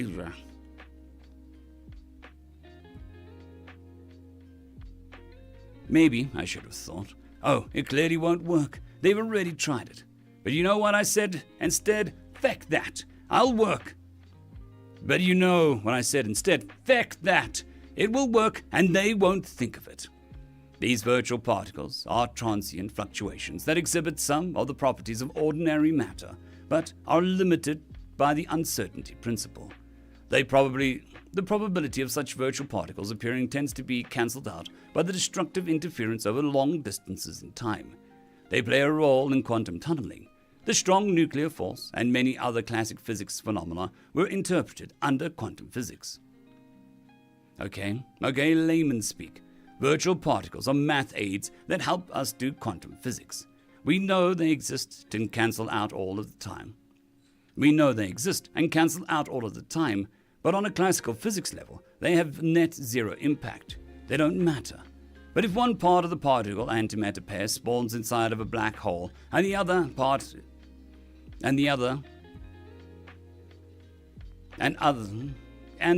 has enough velocity to escape a black hole, we get Hawking radiation. Radiation from nothing comes out of something that should not. Radiation from nothing comes out of something that should let nothing escape. But what if virtual particle creation wasn't random?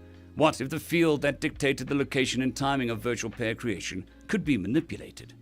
Our enemies, the Council, in all their omniscience, never considered it. Never considered that someone could look at pure randomness and say, feck you, and that someone could look at pure randomness and say, feck you, and grab hold of the laws of physics itself. Well, it took me 4 years testing in a secret base, wondering every day if this was the day that we heard the trumpets call again. Luckily, despite being meticulous, these things are stupid.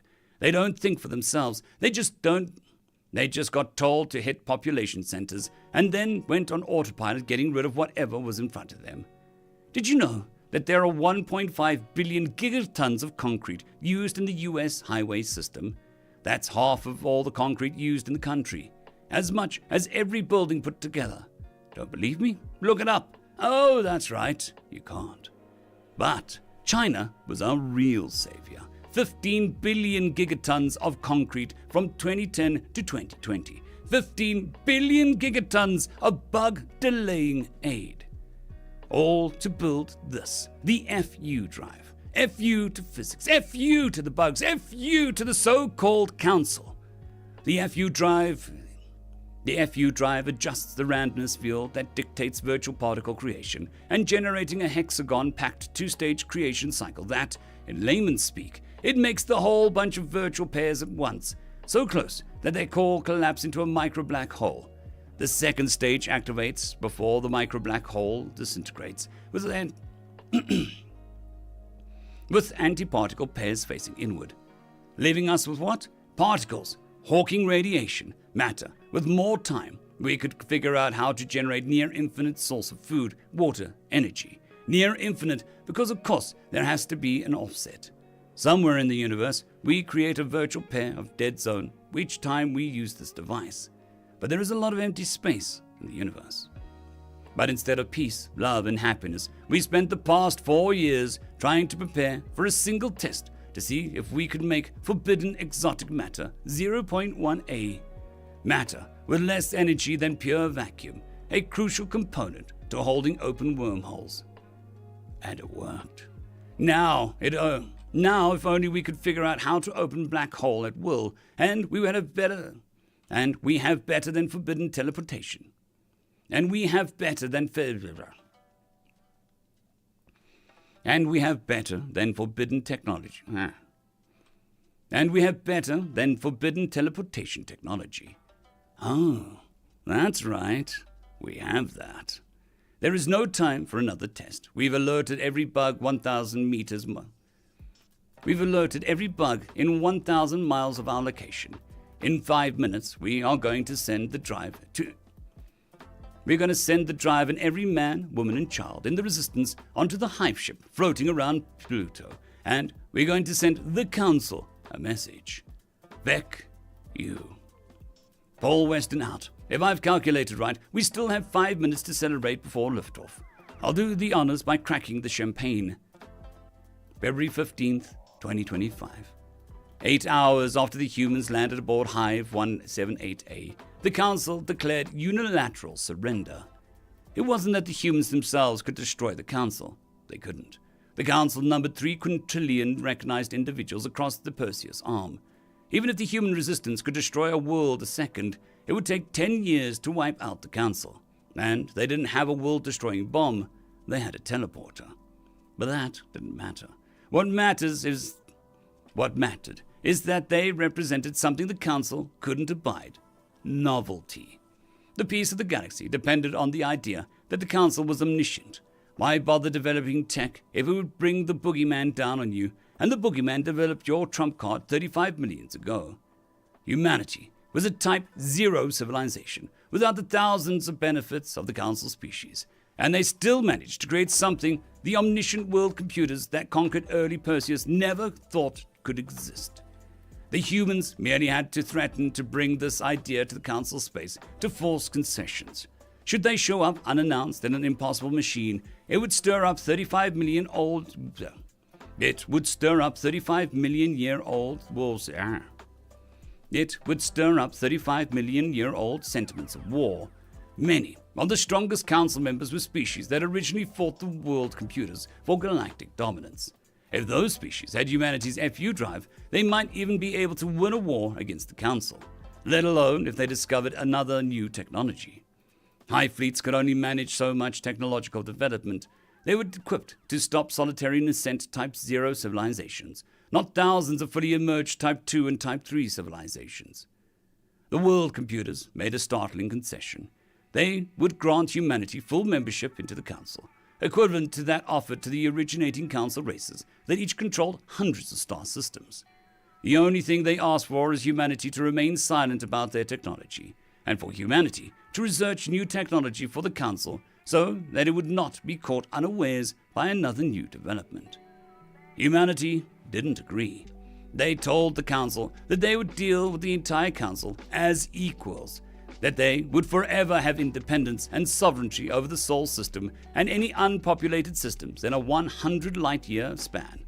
If the Council wished to trade, humanity would consider giving them technology after Earth is rebuilt.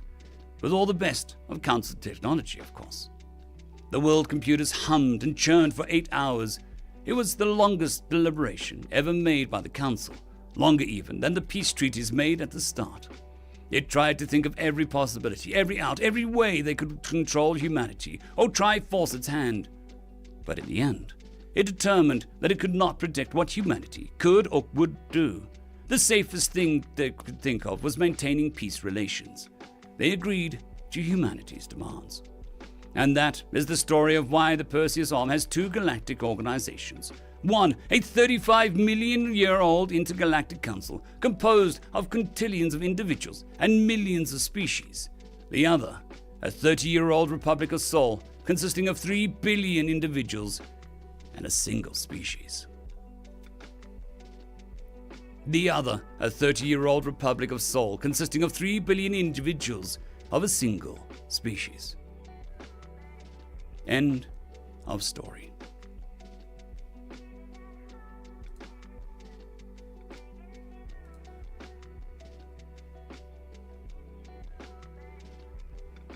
Yeah, it's concentration problems. Didn't sleep well. Reoccurring theme. Good morning, Redvex. Hope you're doing well.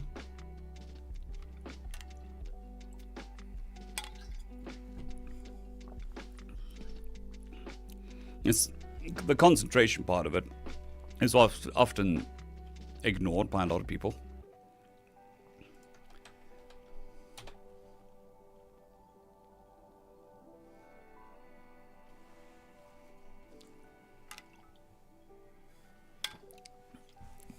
I think the other problem is I am on cortisone, so that dries me out.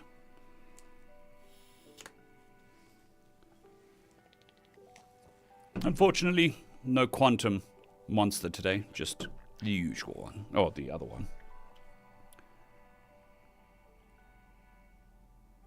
Well, that sounds good. I mean, it wouldn't be good to have 1 foot, but, you know. The wills of the masters is what counts. Robot KO 555, good afternoon. I hope you're doing well today.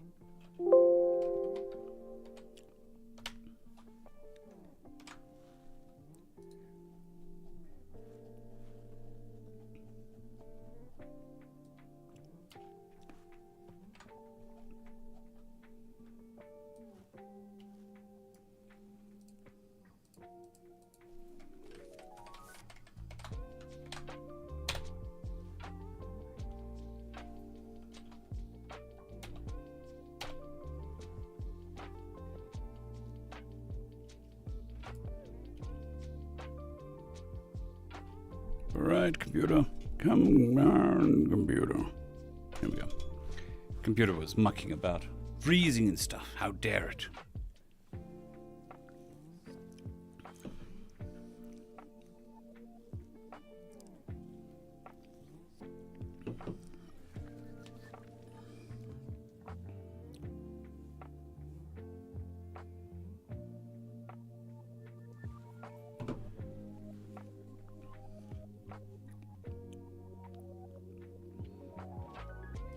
Okay, that is that. It's time to generate some backgrounds.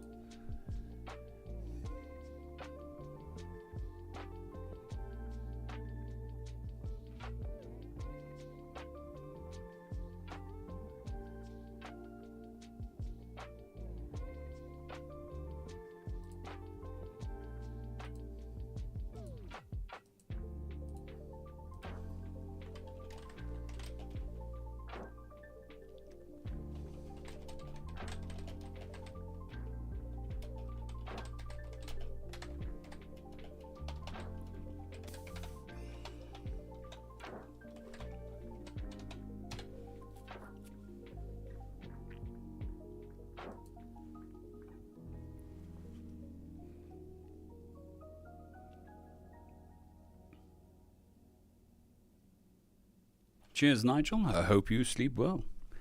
Yeah, well, I mean, the sun is at the yard arm, so for us. We just crawled into afternoon. It's almost 12 at the moment. A bit of a cold front running in.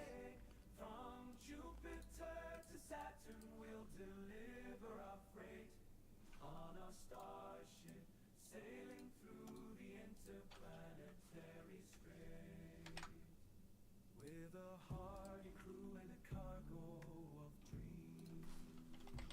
Through the nebula mist we'll forge our own schemes, in the vastness of space where no man has been. We'll navigate, chart the unexplored galactic highway. Give home maze upon the starry sea. We're the spacemen. Good dusk evening to you, Banana. Hope you're doing well. With our voices loud and our spirits free, we'll voyage across the celestial sea.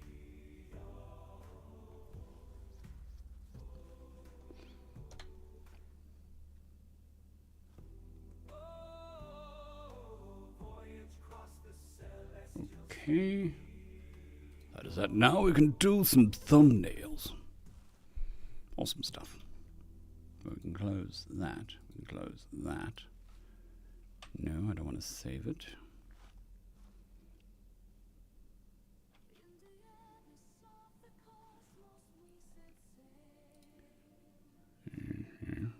Yep, okay. We can close that. What was the first story?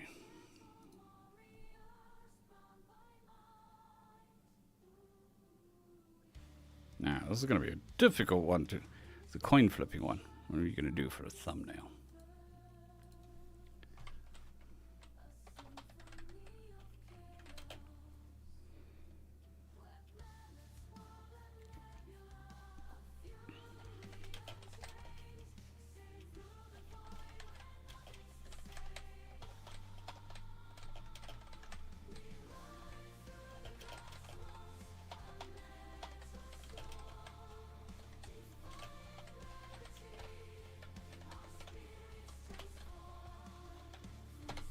I think we'll go with this. Your sheet. Or she, if I type the right stuff in. We'll see if this looks decent.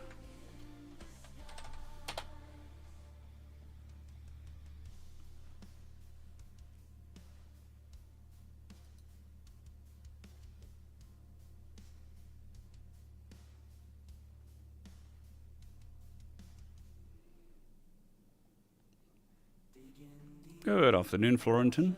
Thank you. I'm glad you're enjoying the channel.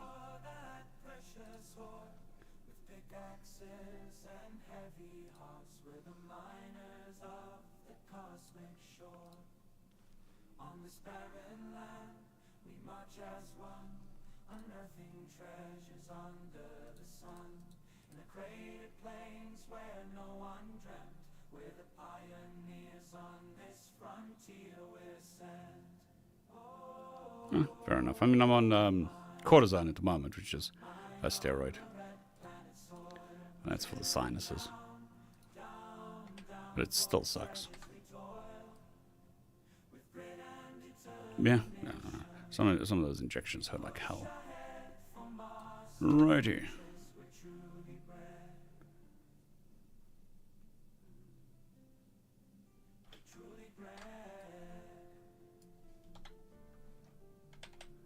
We're going to do something like that. Move that on top.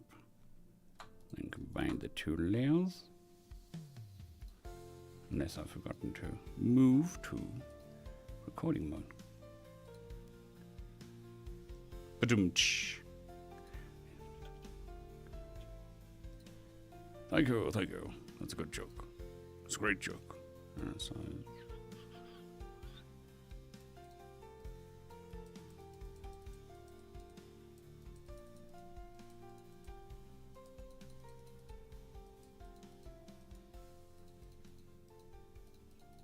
okay. We'll move that down here and go mind over matter.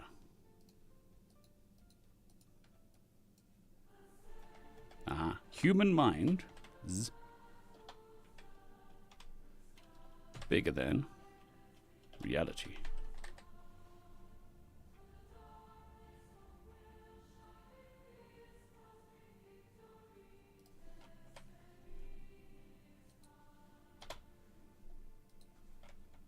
verses. Yes, everybody likes the good verses.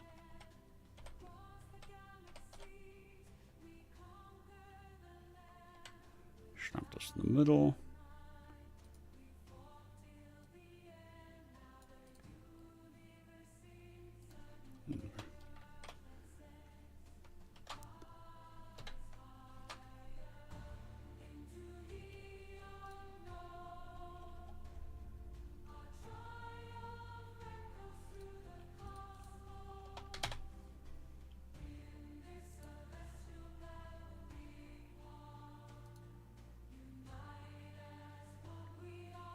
Okay, so that's that one.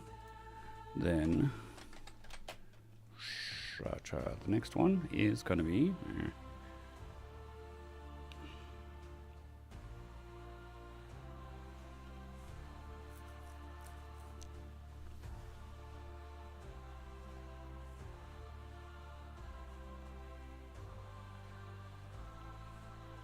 alien insect.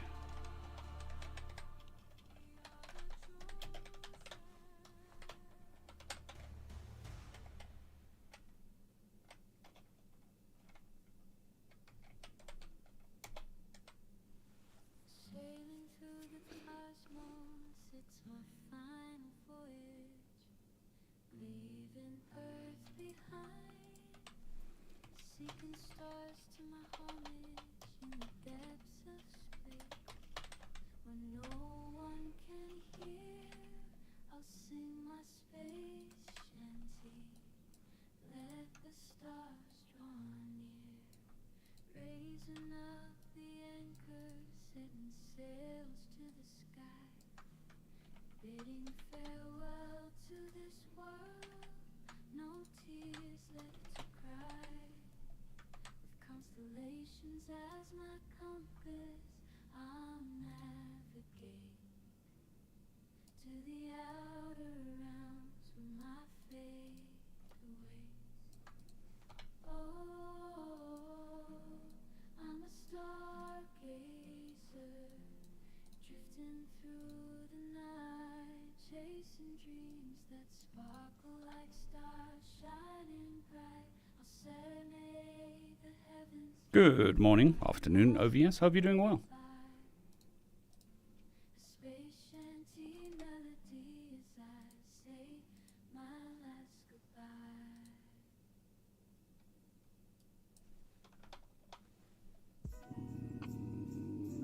That one, I think.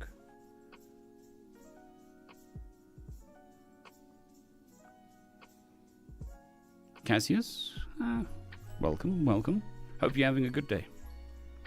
Fantastic day.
I'm glad to hear that, Wolfos.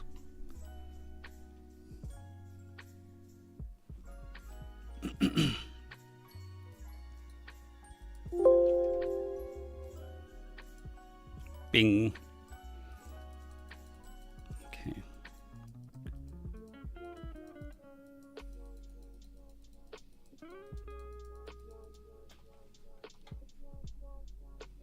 Alrighty.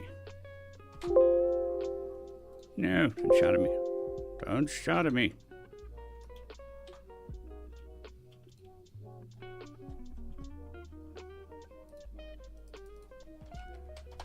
Alrighty.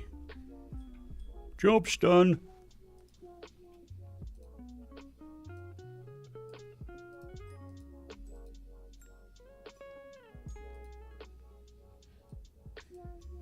So we are currently 1, 2, 3, 4, 5 days ahead. Well, 4 days ahead, including 5 days, including tonight. Doing well, doing well. But that's definitely going to be me for the recording today. Concentration is dropping rapidly. Voice is not entirely happy either.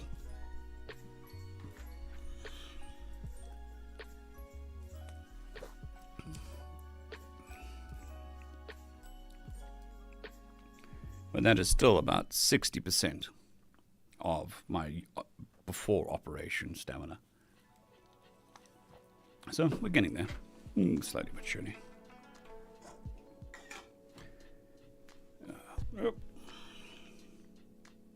Glasses time.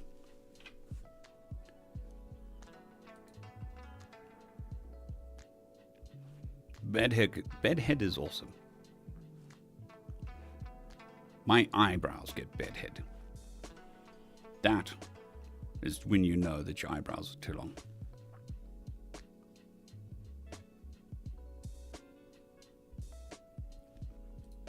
All right. No.